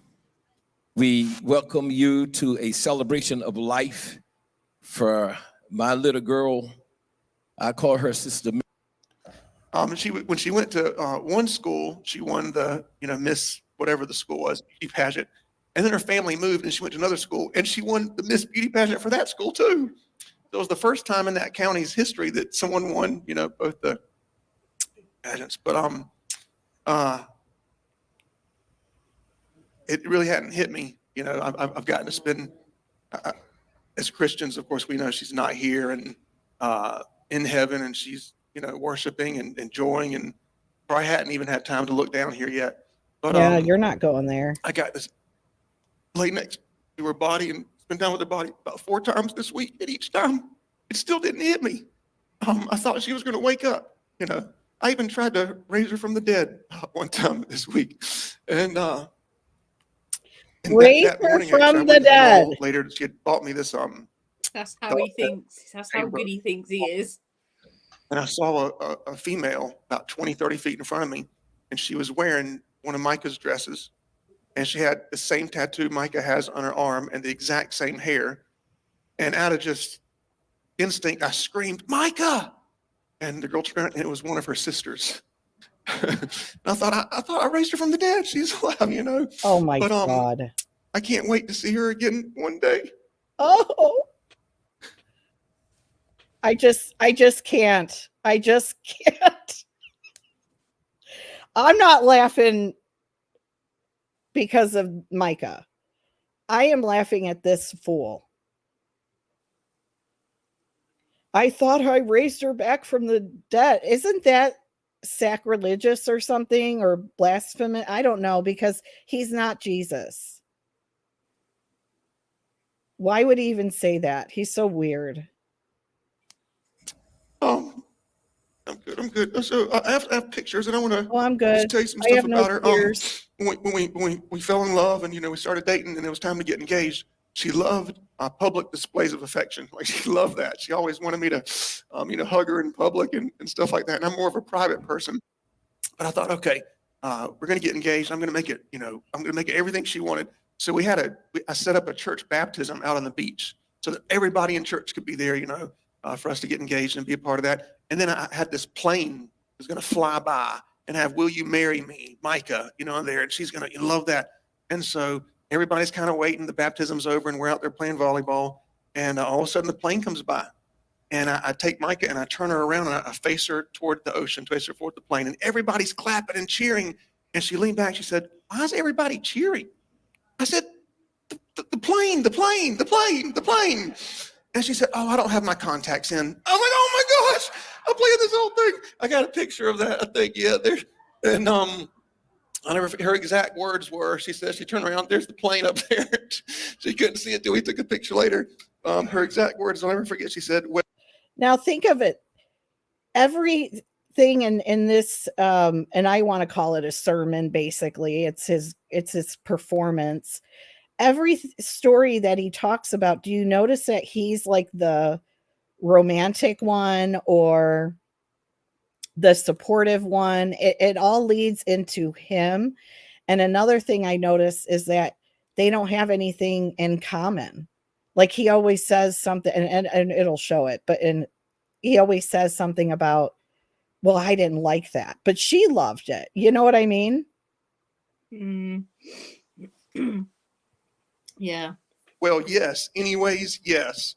And she had a hoarse voice that day from singing. And but she was always excited about stuff. Always so excited. I'm sorry if I'm just rambling, but I'll do my best. She loved Solid Rock. She served this place for over a decade. Her time with Reverend Randall, I think is there a picture of her and Reverend Randall somewhere there? And Reverend Randall never gets his picture taken. So when she got this, she was so excited. She sent it to me. Said, "I got Reverend Randall's picture." And we had it blown up, and it's down here. She loved that. She was the worship leader, and she was bold and confident and anointed and passionate. And the very first time I worked with her on that, I said, "Okay, I'd like you to try to lead a song, and I'll help you." And I told her what I wanted her to do. About 3 minutes later, she's like, "No, you're doing it wrong. I'm going to tell you how we're going to do it." And she said, "You missed this note. You need to fix this." She said. I thought, "Oh my goodness." And she was the graphic designer. I think it's a picture of some of the stuff she designed. Yep. She designed every logo we got, every book, everything we ever did. And she loved doing this stuff. And she would do it with such integrity to the T. Like, I would say, "Okay, it's good. We're done." She said, "Nope, it can be better." I said, "No, it can't be any better." And she'd fix the slightest, smallest thing and spend 6, 8, 10 hours doing that. She was in charge of women's ministry, youth ministry. She loved that. She was the go-to person around here if anything was kind of messed up or needed to be fixed or needed to be created. That was the thing she did. We spent almost every night just talking and chilling out. We didn't watch much TV. She would make me turn my cell phone off, and so I turned the cell phone off, and we would talk for hours and hours about. Well, let me rephrase it. She would talk for hours and hours and hours.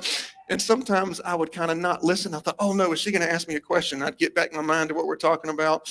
And she would change subjects. She'd go from one thing to the next. And she had the idea that to buy a blow-up mattress and put it in the back of the truck. And so we would do that, and she would make us hot chocolate in these in the coffee mug things that don't get cold. And we'd go park somewhere around here where there was no lights or no houses, and just lay there and look at the stars and talk for hours. We probably did that hundreds of times over the past several years. He probably talked for hours. He's definitely a talker. Yeah. I don't think she talked. I think he talked. And he talked at her, not to her. Asshole. We'd laugh a lot in the house. Our house was very loud. It was very loud, with kids and that such. whatever room Mica was in, you could hear her in the whole house. You know, she'd start singing about something or come up with an idea and everybody could hear. And one night we were going to bed, it was like midnight. And normally she falls asleep first, but I fell asleep first this night. And I don't know why I started talking in my sleep. And the sentence I was saying as I was talking in my sleep, I said, "Why are you talking in your sleep, stupid?" And I did that, and then I woke up, and she said, "Did you just say, why are you talking in your sleep? In your sleep?" I said, "I think I did." And she laughed so loud. We talked about that one thing for the next 3 hours till 3 a.m. We were stayed up just talking about it. There was a time where for several months I got into those. They talked about one thing for hours and hours. Again, it was something he did, and she thought it was so funny that they talked for hours and hours about it. Those Pitch Perfect movies, the ones where the girls sing a cappella, you know, and I thought Mica loved it. So we watched them like almost every night. We were watching a different Pitch Perfect, and we rewatched them, and it shocked me. But after 15 times of watching the movies, one night she said, "I don't like any of these movies." And I said, "Baby, you don't?" I said, "Why didn't you tell me?" She said, "I knew you liked it, and I didn't want to, spoil the thing." I said, "You could have told me we'd watch something you wanted," but that meant a lot to me. What's the next? Oh yeah, there's designs. What's the next picture? Okay, so she loved to travel. I can't stand to travel, but she loved it. So we go wherever she wanted, and we went on a mission trip to Jamaica. It was like, catch it. She loved to travel. I didn't. That was a bit. Yeah, he did it anyway. He did it anyway. A 10-day mission trip. And we were in the jungles of Jamaica, and we're helping these other pastors and leaders. And there's churches that don't have ceilings and churches that are out in the woods. And it was so hot, like 110 degrees. We're sweating in everything we do. And after about 5 days, I said, "Honey, maybe we can just go home early. And, I know this is horrible. I'm so sorry that you came to me with this. I'm so sorry." She said, "Are you kidding?" She said, "I love this. This is great." I thought, "Oh my Lord." And she loved all the mission stuff, places where you had to use the bathroom in the woods or places where there was no air conditioning at all. She loved that kind of thing. Probably because until towards the end of the trip on Jamaica, one of the pastor's wives pulled a mango out of a tree, and she had never had a mango before, and handed it to her, and she bit it. And here's what happened just a few minutes later after that. She's so up on the mission trip. Let's see, what's the next picture? Puerto Rico. So she loved Puerto Rico. She'd ride horse. She loved adventurous stuff. Like it was always something really adventurous. Riding a horse. What's the next one? Riding a four-wheeler out in the woods. What's the next one? Doing some kind of thing with the rope she wanted to do. And all these things scared me. All these things I would tell her, like, I don't think this is safe, honey. Like I'm a lot older than you. I don't know if I should be doing this. What's the next picture? She wanted to do the candlelight thing out by the ocean. She loved that. She loved nature. She loved nature. Yes, so we went to Mexico. So my boys, the ones that were in college, they said, "Dad, we're going to Cancun on spring break, with all of our college friends." I said, "Okay, have fun." Micah said, "We should go." I said, "I don't know if we should do Cancun with all the college kids," but we did. And we were on a bus with all these college kids and going to do different things. And I'll tell you a great story about Mexico.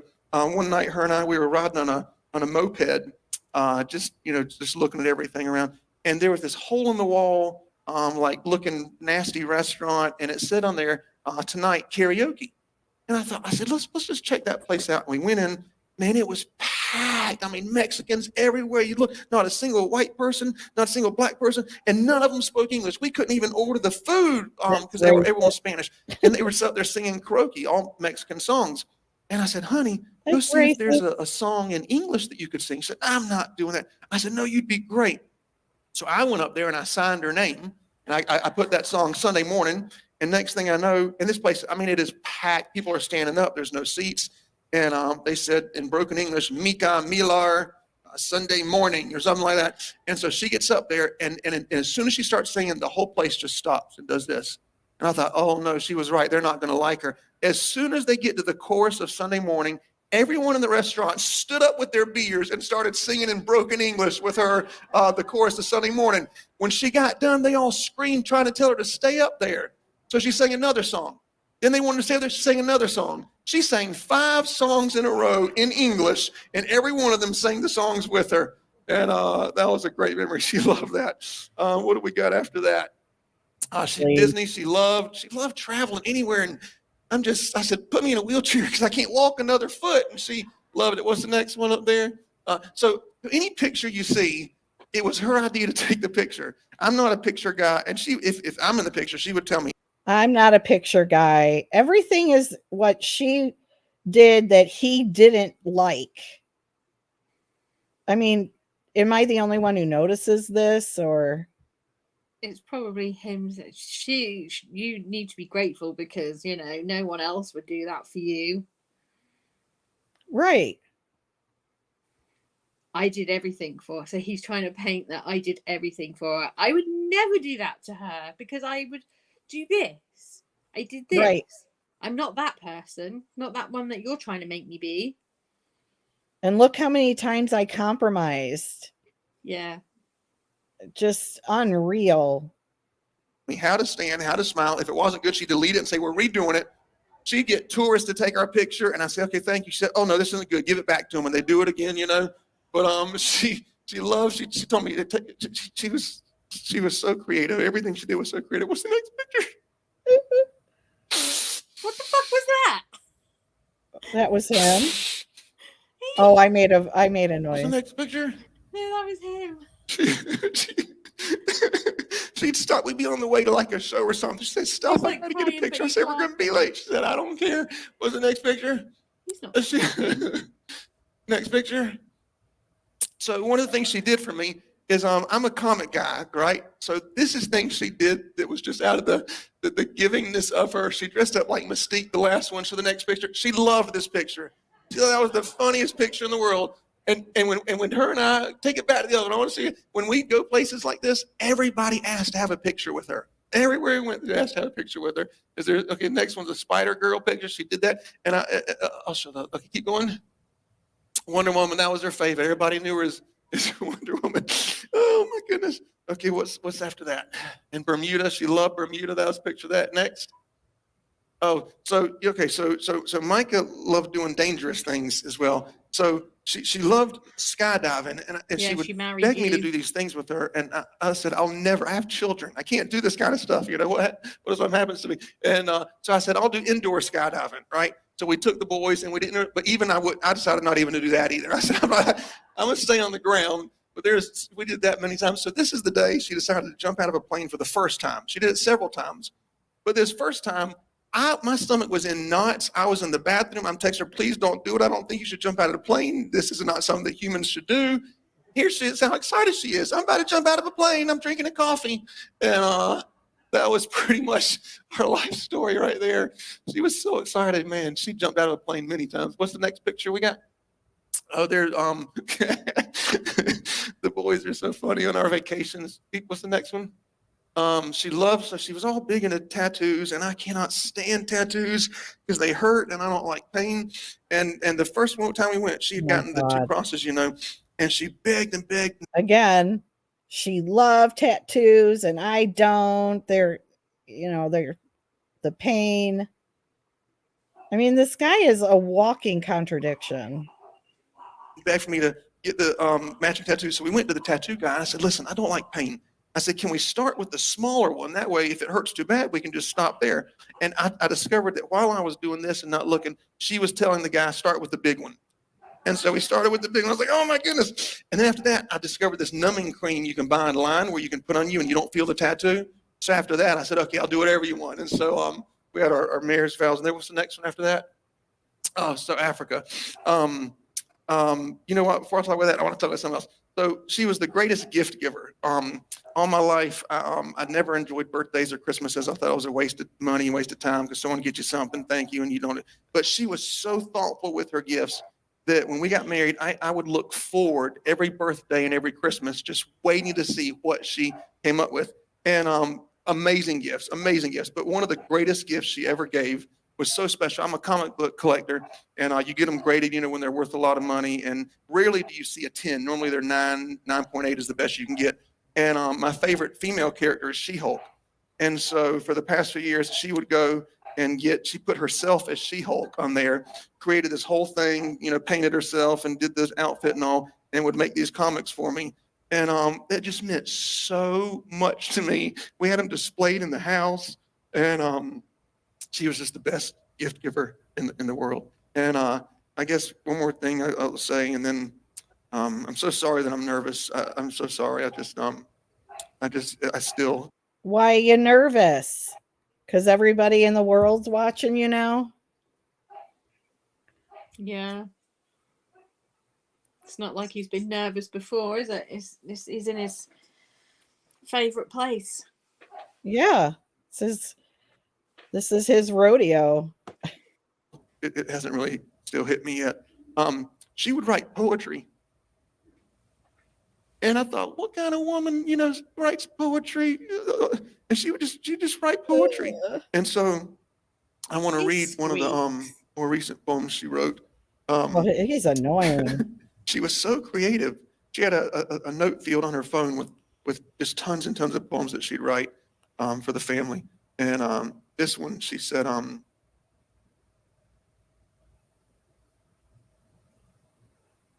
this one was actually a birthday present she gave. She said, "It's a movie in my head, but I wish it were real. I see you on the playground, tell you how I feel. Give me a tiny flower that you picked days ago and say I was scared, but now I know. We grow up slow, but the days go by fast. This crush we have still seems to last. Our friends would poke fun. They'd say she's not the one. You should try some other guys. Maybe your feeling will change in time. But we stick together, hoping this could be forever. Passing notes in school just isn't enough. And keeping our hands off each other is tough. Kissing all night under the stars. We have a secret place we like to call ours. A house made of sheets and rope and stick. But to us, it feels more lasting than brick. Now it's college time, but we both know that's dumb. Why go our separate ways when we're having so much fun? Excuse me, I can't see. Driving until there's no more road, singing Garth Brooks and Billy Joel. So we do what we do best, drive, sing, and play. We see every famous landmark along the way. I look up in the sky, so happy with my life, and a plane flies by. Mica, will you be my wife? A moment of destiny I couldn't have planned better, that I got to marry my crush forever. And that's nothing. She was so creative. It was just always just. Okay. She wrote a beautiful poem for this guy about their marriage. She legitimately had romanticized this relationship because he romanticized it to her. That's how they work. That's how they operate. And I think that after this thing, I'm going to play something that Brooke had just sent me, but Brooke makes a very, very good point. And I'll play that in a minute here. But I just want to get to this part here to show how much it's almost like a suppression of what he did to her. And now he's making this big to-do, I don't know, memorial or whatever I look at it as a performance. And he's making it seem like he's the doting, loving husband who was married to a mentally ill woman. This is far from the truth, because we're also I'm going to show a quick message that he sent to her family after she died, after Mica died. So anyway. Coming out of her, the Africa school, she always had different ideas. She'd come home with a different idea every other day. I want to create a water bottle. I want to, make peace in the world, like these different things she'd come up with. And some I was taught through counseling to just say, let's pray about it for 2 weeks and then we'll talk about it. And I learned after that, she'd forget about it after 3 days, or if it was a real thing that she actually wanted to do, it would stay with her. And so she came back from the Africa trip and she said, I want to start a school in Africa. And I said, okay, let's pray about it for a few weeks and see if that's what God wants us to do. I said, because it seems impossible. You know, it's not like you can talk to the Africans during the day because of the time difference. So you have to send them a message and then wait another day and they return and wait another day and all that. So I said, let's talk about it in 2 or 3 weeks. She came to me 2 weeks later, said, I got it already. I have somebody that's going to make the food. I have the teachers we can hire. I have the price of what it's going to be. I have the location. I have the transportation. I have everything we need, curriculum and all. I said, how did you do? She said, I've been working hard. I said, okay, then I said, let's do it. We'll do it. And our goal was 50 to 100 kids. And when we sent our team just a few weeks ago, there were over 300 children that came out of the woods, literally just started walking from miles away just to be part of the school that Mica made. And of course, it's dedicated to her on the Dare to Care missions. But she had ideas like that all the time. I mean, just all the time. I can't even, if I had 10 hours a day, that wouldn't be enough time to tell you all the great things about her and what it was like to be in an intimate relationship with her. You know, I still can hear her voice, and I can still picture her just walking in the front door. And I think that might be, so I'm gonna close with is there any more pictures I forgot? Is that it? That's it. Oh, there's the picture of the family. Yeah. She was a great stepmom. In fact, she did so much work with the kids all the time. She was the one that would always help pick them up from school and get their food. And So that's how you she'd take treat Salem, her. my daughter, all the time to I get their see. nails done or to go to Lululemon or all these special girly things, you know. And I appreciated that from the very beginning. Not once did she ever complain about me having 5 kids. I can't believe. I just can't believe. So we're going to close with a parody. It's funny that we're showing the parodies because she didn't really like doing them, but she did it because she loved the church. And, you know, we'd be at home working on a parody, and she'd say, let's work on this new worship song. I said, oh, I really like the parody. Let's do the parody. And that meant a lot to me that she was always willing to do those. So we're going to show one, and then after that, Reverend Ray. All right. So I'm tired of his voice, but anyway, he shows a beautiful video of her singing. And I would love to play it. The thing is that I do not like this man and this church. And I feel that it's been nothing but falsehoods in that church. So I'm going to play a message really quick because Brooke wants to get something out for sure. So he's explaining that now that she's deceased, that she was happy and laughing. You could hear her through all through the house. But before this, she was trying to get away from him, and that's when she's mental.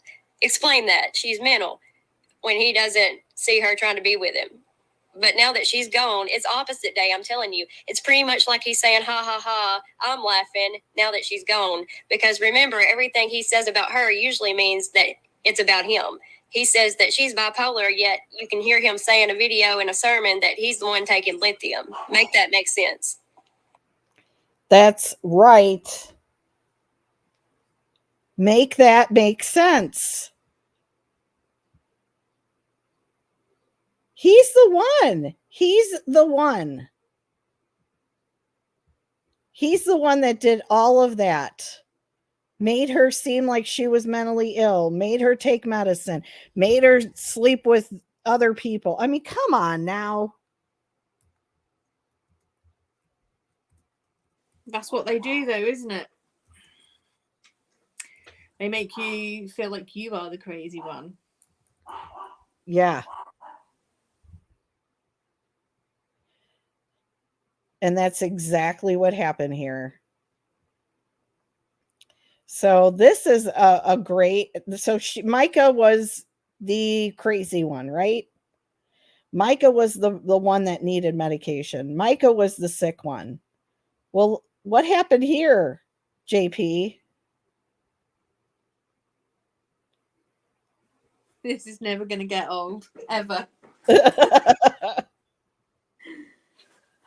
Oh my God. Hold on. Let me see if I can. The future of protein is here. All right. It's It's an dimetized advertising. ISO 100 hydrolyzed Is it working? protein. It's just A stopped. next generation That's formula now working. premium way that's been broken down into small, fast absorbing amino acids. Fast absorption means faster recovery and fast gains. Go further with dimetized ISO 100 protein. It's I feel like formulated. every time I talk on this case, I'm just going to play this at the end. JP. Oh, here we go. You all right, man? What happened? Sorry. You okay? Huh? You okay? What's the matter? Huh? What's the matter?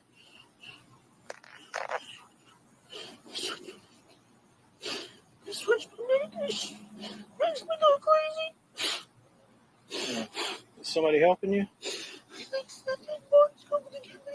Oh, okay. I thought I was going to see Jesus. I'm sorry. Okay. But you got Mark coming? Somebody called over there. I like how the person that's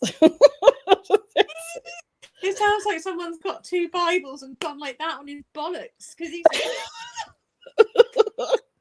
but the guy that is filming this, it's like, is someone coming? He doesn't want to deal with. This is awkward. Dude, what's wrong? Is someone coming? Okay. So,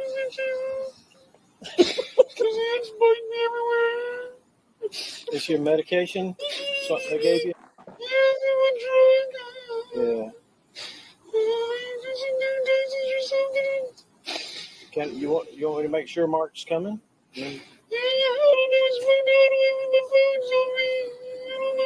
But somebody's called him, right? Somebody's called him, Please right? let somebody call him. I'm sorry. I know this is not a funny situation, but this is funny. This is so funny. And just the guy that is filming this is like, is someone coming? So they're not coming? Is someone coming? Somebody? Anyone? Somebody. Hey, JP. I think Mark is coming. I had him try to get in touch with him again to make sure. Is that okay? Huh? Feels like there's ants on you? There's no ants on you, though. It's just, maybe that's how you feel, but there's none on you. There's none on the grass.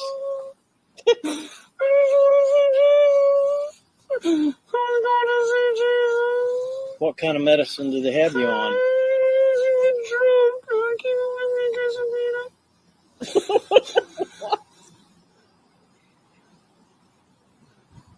All right, well, somebody's going to come, okay?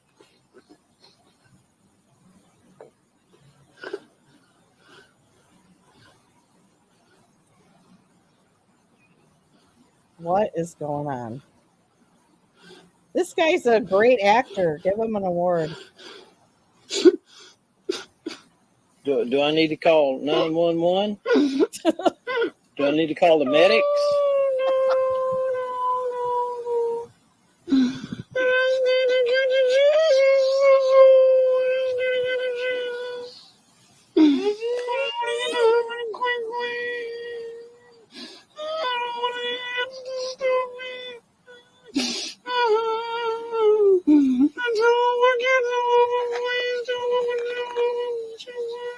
Mind you, he's been seeing another woman this whole time. So this breakdown is for sympathy only.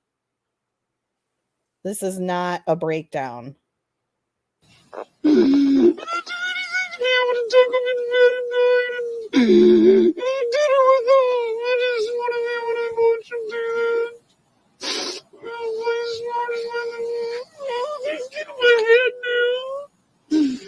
Yeah, we got somebody coming. You want some water or anything? You want some water? Yeah, he said okay if you got a little bottle of water.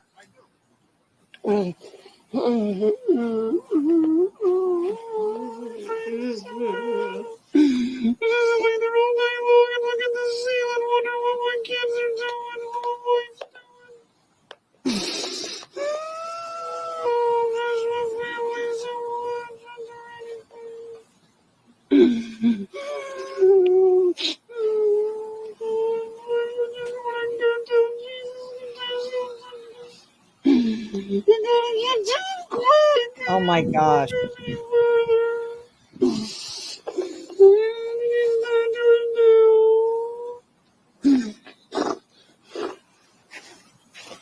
I don't know. I think Walked over, yeah. and he said like answer Oh. phone and stuff. So I got some more coming. So, okay. Yeah. So I live right across the street. Back over here. Okay. Well, let me know if I can do anything. Okay, I think he's. Here's some water, JP. You want some water?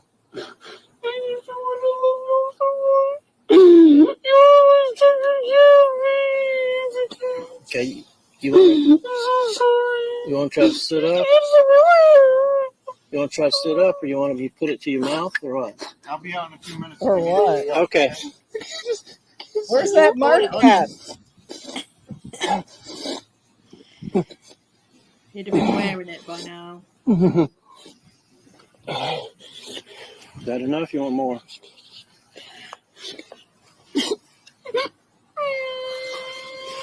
Oh my gosh. He's like a child. I can't stop making any noises in the morning wherever I go.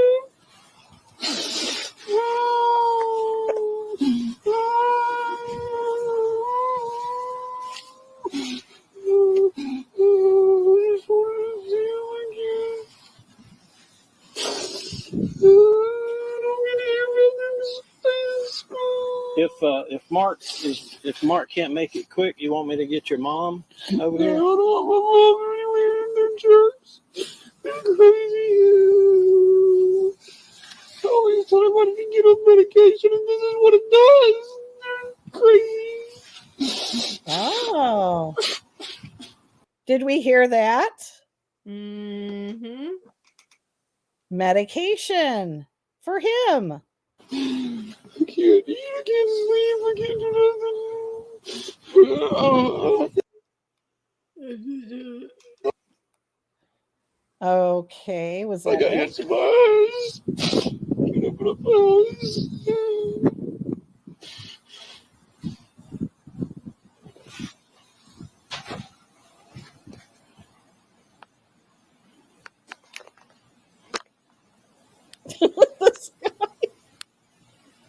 Notice he's got his sunglasses on.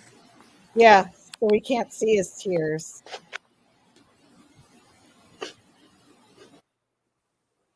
Uh-huh. Ah, I don't want that. Sorry. So that was quite interesting. And again, look at how he's behaving, and he's acting as if he's mentally unstable right there on the lawn. Well, his whole behaviour is mentally unstable, isn't it? Yeah. Like literally everything that he does. You know what, Brooke? I haven't heard a girl like that. Like I said, sounds like two Bibles have been smacked right across his bits. Oh Because my that's what he God. would sound like. It's perhaps someone should. That will stop him. Brooke said, this is exactly why he tried to make Mica out as crazy with the purse in that video. He knew this could get out one day, and he didn't like that because it made him look like the sick one. Mm-hmm. I want to go see Jesus. Oh my God. Oh my God. Like, really, dude? So Maybe this dude, Jesus don't want to freaking see you. right. I think Jesus is looking at you like, really? The gates are shut. Yeah, this isn't happening, dude. You're not coming in. Bolted. No, You, you're not you need coming to take in. the stairs down that way. Absolutely. It's a little bit So- hot down there. I think you'll enjoy it. So after his debacle, or I mean, I'm sorry, before his debacle right here on the lawn, he messaged her family, Mica's family, to let them know of what happened. So they actually didn't even know until after a sermon. So he did that stupid performance there. Not the memorial, but where he dropped the bomb on everybody, on the congregation, and don't tell anyone, don't talk about it, everybody, just walk out. So I wanted to show that really quick because that is another interesting and definitely sickening.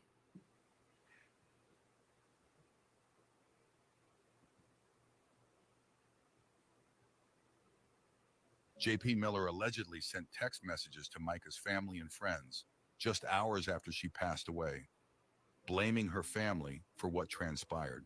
In a group text message to Mica's family, he wrote, "This is what happens when you try to encourage someone to divorce the person they love and tell them they don't need medicine and that they're not ill when they are. Good job, Francis' family." Mica's sister responded, telling him he was the reason Mica was gone. In another text message to Mica's friends dated April 28th, he wrote, "I thought you two should know Mica blanked herself earlier today. She needed her lithium because she has been having a 3-month episode. I'll keep you posted on funeral." Mica passed away on April 27th after years of alleged harassment and abuse. She called 911 in her final moments, stating she wanted her family to be able to find her. While the medical examiner determined the cause to be self-inflicted, the Robeson County Sheriff's Office has recently requested assistance from the FBI in what appears to be an ongoing investigation. Good. An ongoing investigation. Hopefully. Brooke clipped this sermon where he claims he's on all that, or he's on all that lithium. Yikes. Now lithium is pretty strong there, so if you're on lithium, that's a pretty strong thing to deal with. That's why he used to go to Jesus.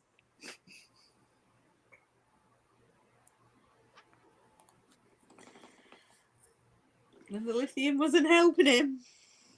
No. Okay, so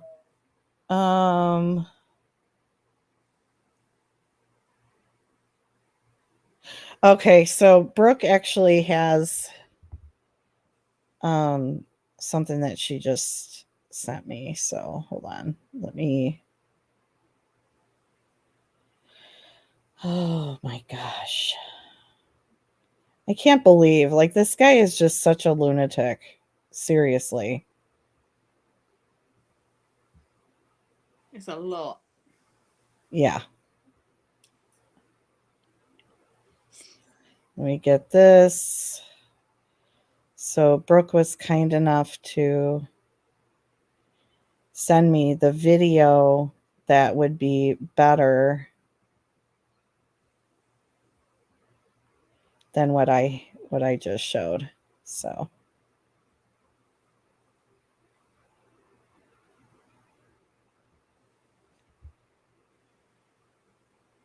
Why isn't it playing? Okay, there For we the go. past 4 weeks, I've had the most horrible battle and horrible time of my entire life. I've never, ever, ever, ever, not even close, been through what I'm going through right now in life. Not even close. Horrible. I mean, horrible so bad. I'm seeing a psychiatrist every week. I'm on 900 milligrams of lithium. I'm seeing a counselor every week. I'm going to inner healing. I'm going to deliverance 3 times a week with pastors in the area. I'm doing everything I can just to be able to get out of bed. I'm so depressed. I want to die. I'm battling suicidal thoughts. I have unforgiveness, hatred, demons coming out of me. Horrible. I'm in such a bad place. I spent my Friday night at Kelly's house with women over 50 years old watching them play bunco. Not my house. That's how horrible I'm doing. I sat there and ate meatloaf while 12 ladies from the church who were over 50 years old rolled dice and got excited as if they had won the lottery. JP. You all right, man? You okay? Huh? Okay, well, we watched. You this okay? part. What's the matter? Oh, wait. Here we go. Okay, so to Micah's friends, JP Miller wrote, I thought you two should know Micah hurt herself earlier today. She needed her lithium because she had been having a 3-month psychotic episode. I'll keep you posted on the funeral. To Micah's family, this is what happens when you try to encourage someone to divorce the person they love and tell them they don't need medicine and that they're not ill when they are.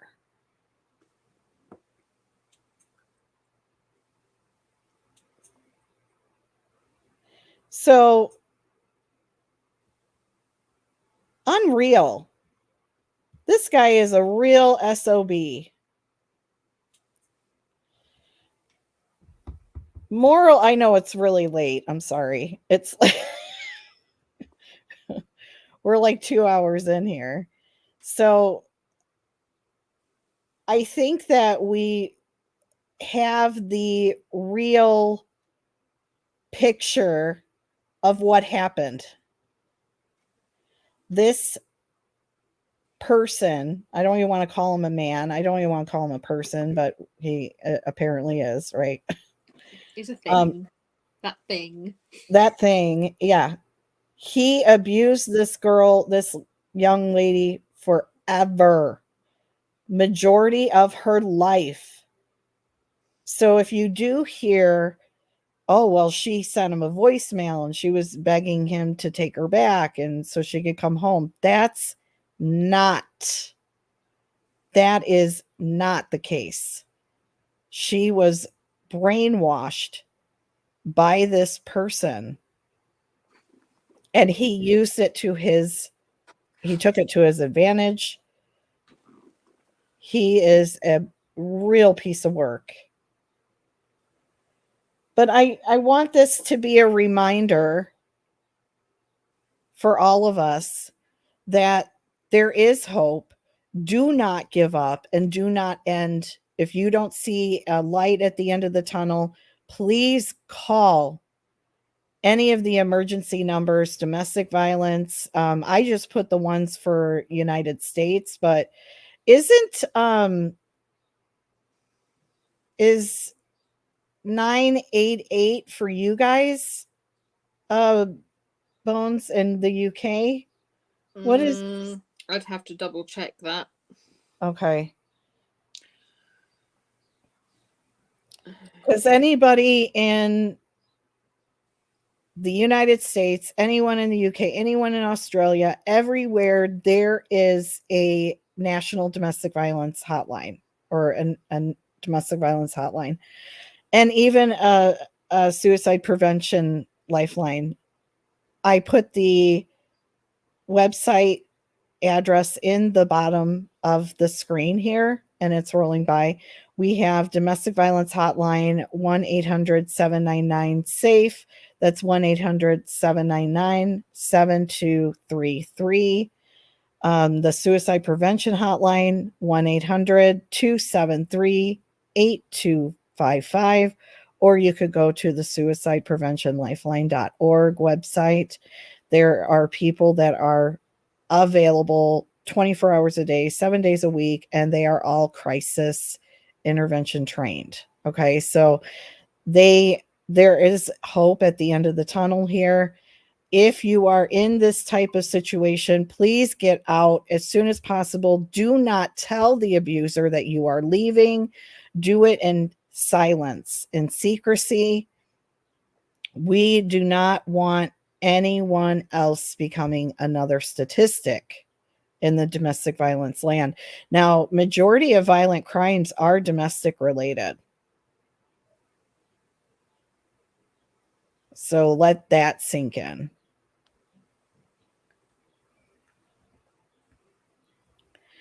Yeah, what's done in the dark will be exposed and come to light. And this for sure is oh, perfect.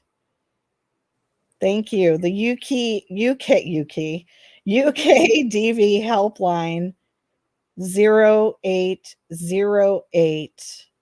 2000247. My gosh. So overall today, what I wanted to do, and Bones was wonderful enough to come up here with me and sit here and listen for 2.5 hours. I wanted this story to be highlighted because this is another example of the system failing domestic violence victims and how abusers are capable of pushing someone to their limits. And this can happen. What was that girl who was that girl? Michelle Carter that forced her boyfriend, like she sent him a ton of text messages like, do it, do it, do it, that kind of thing. That's actually what he was doing in a lot of ways. That's what he was doing. So if you know anybody who is in an abusive relationship, please get them help now. Approach them in silence. That's it. Get them help, get them out of there so they can be at least safe and free. Get them help. There's free counseling out there. There's a ton of free services that people don't know. So in your state where you're living, please Google the laws and domestic violence and see what you can do and what statute will cover you. Okay, so make sure you keep notes, a journal, do everything that you can to record the abuse, even if the abuser doesn't know that you're recording them, because it may not be admissible in a court of law in a two-party state. But if you record it and you listen good, you can at least keep notes and remembering what happened in each episode. And make sure you remember the dates. Dates are important, and that's for sure needing to be highlighted as well. Remember dates. Just even if you say, okay, if something just happened, look at the date, look at the calendar, try to keep it in your mind. Just try to remember what day things happen, because there's going to be a time that you need to put all the evidence into a protection order or anything family case related or divorce case related. You need to have that proof, that evidence. And the only way to do that is to record. And I mean it by writing, by video, everything you can.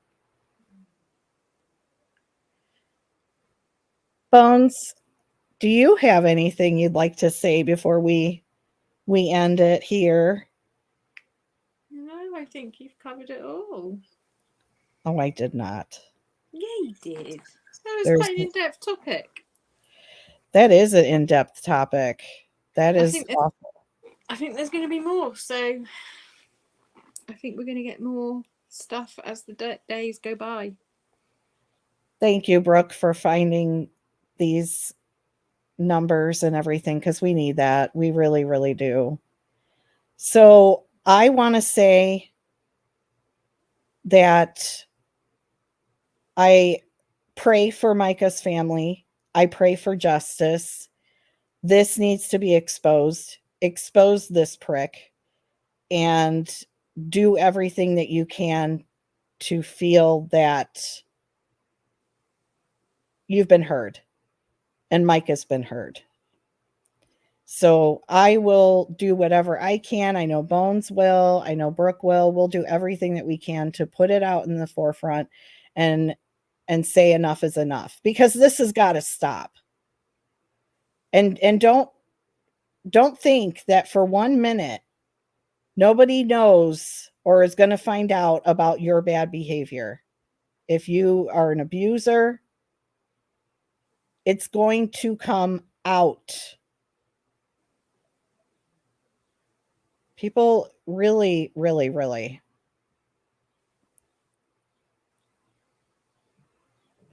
So Brooke is putting a ton of numbers in here to help us. Yeah, they did. They shut it down. But, again, the evidence does show. I mean, there's videos of her at the pawn shop. There's a video of her at the gas station. So, I mean, she looks alone. So, I mean, they look at, and then she called 911. Some people don't think that was her. Some people think it was an AI. I don't know any of that.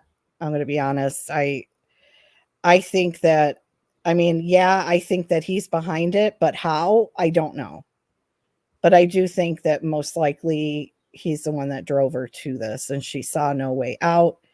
I think he should be held accountable for this, but that's just my opinion. Just my opinion. See, I kind of feel like that perhaps the plan was it was going to be like I don't know, like a Gone Girl situation, but in an unaliving to get JP the blame to take him off the streets, maybe. But then maybe she had a change of mind because there was no note, was there? She didn't leave a note to her family. And that's another weird thing. She was close to her family, or was she scared? Well, I mean, she could have written a note.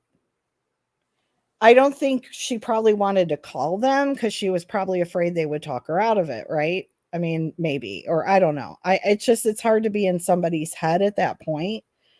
But there is a lot of weird things around her that's surrounding her death. So let's see what the evidence where it takes us and how the internet is doing its thing. I love that. Internet, do your thing. Yeah. I kind of feel like it's just, perhaps maybe like because there was no note, it was like a last minute, not a last minute, but like, oh, actually, no, I'm going to do this. Because I would have expected her to leave a note. But instead, she calls 911 and just says, just want my family to be able to find me. But then go somewhere that's really difficult to get to. And I've seen a video today of the friend who went to the place with the PI that they've hired. And apparently they had to walk through ankle length water to get to the point where they got to. So it definitely was a remote location that wasn't easy to get to. Yeah, because it's like, why call 911 and not stop in the location where they've tracked where they're going to track the phone? Because if you then move, you then, yes, they know roughly where you are, but then they've got to search for you. Yeah. Yeah, that it doesn't make sense. And like Brooke said, her father said that she purchased the weapon for protection. And if something happens to her, it's definitely JP. So she did say that. That's what makes me wonder if she was originally thinking, do you know what? I've had enough. I'm taking my own life, but I'm going to make it look like he did it. But then changed her mind and thought, well, he's going to get exposed anyway. because my family have this in their head that if this looks like I've done this, they're going to go into it and dig deep, and he's going to get exposed anyway. Yeah. That's the only thing I can think of, but I'm looking into that truck thing. I feel like it's two different trucks, but I just need to confirm that because I need to look at the backs of them. Yeah. But she was definitely looking over her shoulder. Oh, she was in the pawn shop. She kept glancing over. I did notice that there was a father and child there, and she looked over her shoulder and she was looking at them. And Someone pointed out there was a weird dude in there as well, which if you watch that video, actually you can see that he's a bit weird because he's almost like he's just lingering around, and then he just looks like he's randomly reading a poster on the wall, and then he kind of just like casually leaves. Didn't notice that before until I saw whoever's video it was today that I saw. Yeah, the FBI is only involved due to the church investigation. It's nothing to do with Mica yet. And I think that is why JP was scared, because she knew that they were up with what they were up to in his mind. I definitely think the FBI's involvement is not a coincidence. I think that stuff has come out and now the FBI has gotten involved. There's probably even more stuff that we don't even know yet. Obviously there really is, I'm sure.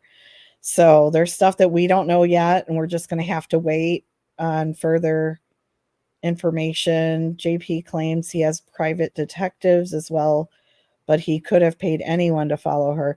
Hey, there's a sermon that he gave saying that he knew a murderer. Yeah, I've got that somewhere. No, that he said he basically okayed being a murderer. Yeah. What did I do with that? What did I do with it? You're right, Brooke. I mean, it's really bad. It's weird. She filed for divorce. She wanted to become a part of a new church. She had plans. But I think that the denial of the order of protection, that caused a huge disheartening feeling, because think about it. You go to court, you go in front of a judge, you file the petition, you say, hey, I'm being harassed, stalked, abused. And the judge says, well, you need to fill your petition out better because this is nothing. That invalidates a person. That is like discouraging to want to move forward because you feel that nobody is going to believe you. He was cool with a restaurant owner who killed his wife and claimed she did it to herself. Then he was caught and went to jail. Well, I think I've sent it, yeah.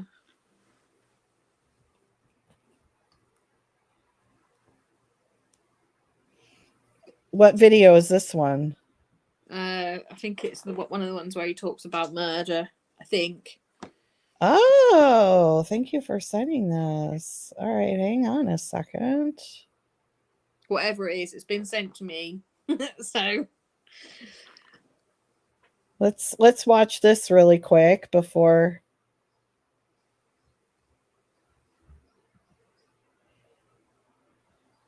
Okay. Wait, where's the volume? We actually live in what's called an autonomous culture. An autonomous culture, auto meaning self, nomos meaning law. Autonomous culture is where every person gets to dictate for himself or herself what their morals are. You get to dictate for yourself how you live, who you marry, what you do in life. Not even the government dictates. You can murder somebody in America if you want to. You dictate your own morality here in our culture because it's an autonomous culture. That's the culture we live in, and we have to agree on that. Here's why we have to agree on this first. Because if I don't agree with you, or you don't agree with me, and I don't like the way you live, and you don't like the way I listen, I'm going to love you anyway because we're autonomous. I'm going to give you your autonomy. You don't have to believe like me to come to my church. You don't have to like me to come. You don't have to live your life like I do for you to come to my church. I'm still going to respect you. I'm still going to be kind to you. I'm not going to call you names. I'm not going to try to bully you into believing like me. So we have to agree that we're in an autonomous culture. And here's why it's important. Because if I don't believe like you, how are you going to treat me? If you don't agree with what I have to say and you don't like the way I live my life, and if you're gonna force me to believe like you and celebrate what you believe, and if you're gonna try to bully me and call me names on the internet and write bad things on Facebook about me because we don't believe the same, what you've done is you've taken us from an autonomous culture to a heteronomous culture, and now you're trying to dictate to me how I should live. We're not in a Maybe we heteronomous culture, should, because if we're going to play asshole. that game, then we'll just fight each other and bully each other until I force you to celebrate me, you force me to celebrate you. No, we're autonomous. So if you want your autonomous culture, you have to give me the same privilege. Wow. Wow. So again, he made himself stupid. He made himself stupid. He really looks bad. Now, hopefully, well, going forward, we're going to keep more tabs on this case and on Mica. And if we have to, we will do calling him out every single time we can, because he needs to be held accountable for something. He did something bad. He did. Whatever He way did round. very bad things. And any people that are going to go to that congregation and be in that facility with that man, you guys are sick too. Sorry, not sorry for saying. That's insane. After everything, after all the proof, after all the people that have stood up in Mica's defense, they still are going to support this hypocrite?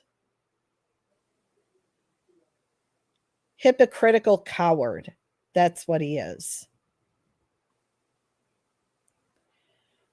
So I really am sorry for the loss of Mica to her friends and family. And I really, spiritual abuse, Brooke, that's so true.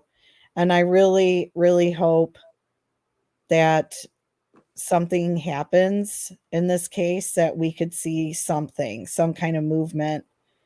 And I hate to wish bad and ill will on people, but this guy is something else. I mean, he wanted the whole congregation to pray for her downfall. Well, okay, let's turn the tables on you.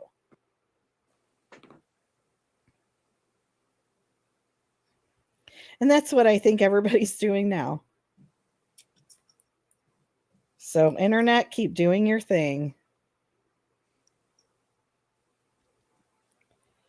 So, do you want to say anything? Oh, sorry, Bones. Go ahead. I was just going to say, we ain't giving up. We are going to expose all the good stuff when it comes out. We'll have all the exposures. All of it. And next time, Brooke, we're going to talk about that. His new girlfriend's deceased husband drowned because he was in a wheelchair and paraplegic and he couldn't do anything. So drowning is a terrible way to go. You know what I mean? Like that, you're trying to breathe and oh my God. So he couldn't even move for himself or defend himself. Can you imagine that? In an area where he would have known very well. In a community pool where he would have known the restrictions of his wheelchair. Because he went there all the time. Oh my God. And he knew them. He knew that woman and her husband. So it's not like this is a new person. This is like giving me Lori Vallow Daybell vibes, like everybody around you is dying, you know. Yeah, they dropped dead. Yeah, something's not right there. Did you want to say anything in closing? No, we're just gonna keep following the case. We're gonna keep exposing all the stuff that comes out, because that's what we do. The truth will come out, and we're here for it. Absolutely. Well, my final words will be, I just want to give a couple safety steps, things that you can follow. If I decide to leave, I will, and then think about what you can do to get out safely: doors, windows, stairwells, elevators, fire escapes, anything like that. B, I can keep my money and car keys ready and put them maybe in a bag or in a drawer or somewhere that they don't need or that they don't know, in order to leave quickly. Tell neighbors about the violence and request they call police if they hear any suspicious noises or anything coming from the house. If you have children, teach them how to use the phone to contact the police by calling 911, or in the UK, it's 999, correct, Bones? Perfect. 999. I will use a specific word as a code for my children or my friends, so they can use that to call the police for help. If you need to leave your home, and just have a place to go. If you cannot go to the location that you originally want to, have 2 extra places to try to just keep in mind that you can go in an event of an emergency. So do not, if you are leaving, do not tell your abuser. Do not. It's just not good. It will turn very ugly and dangerous. So we don't want that.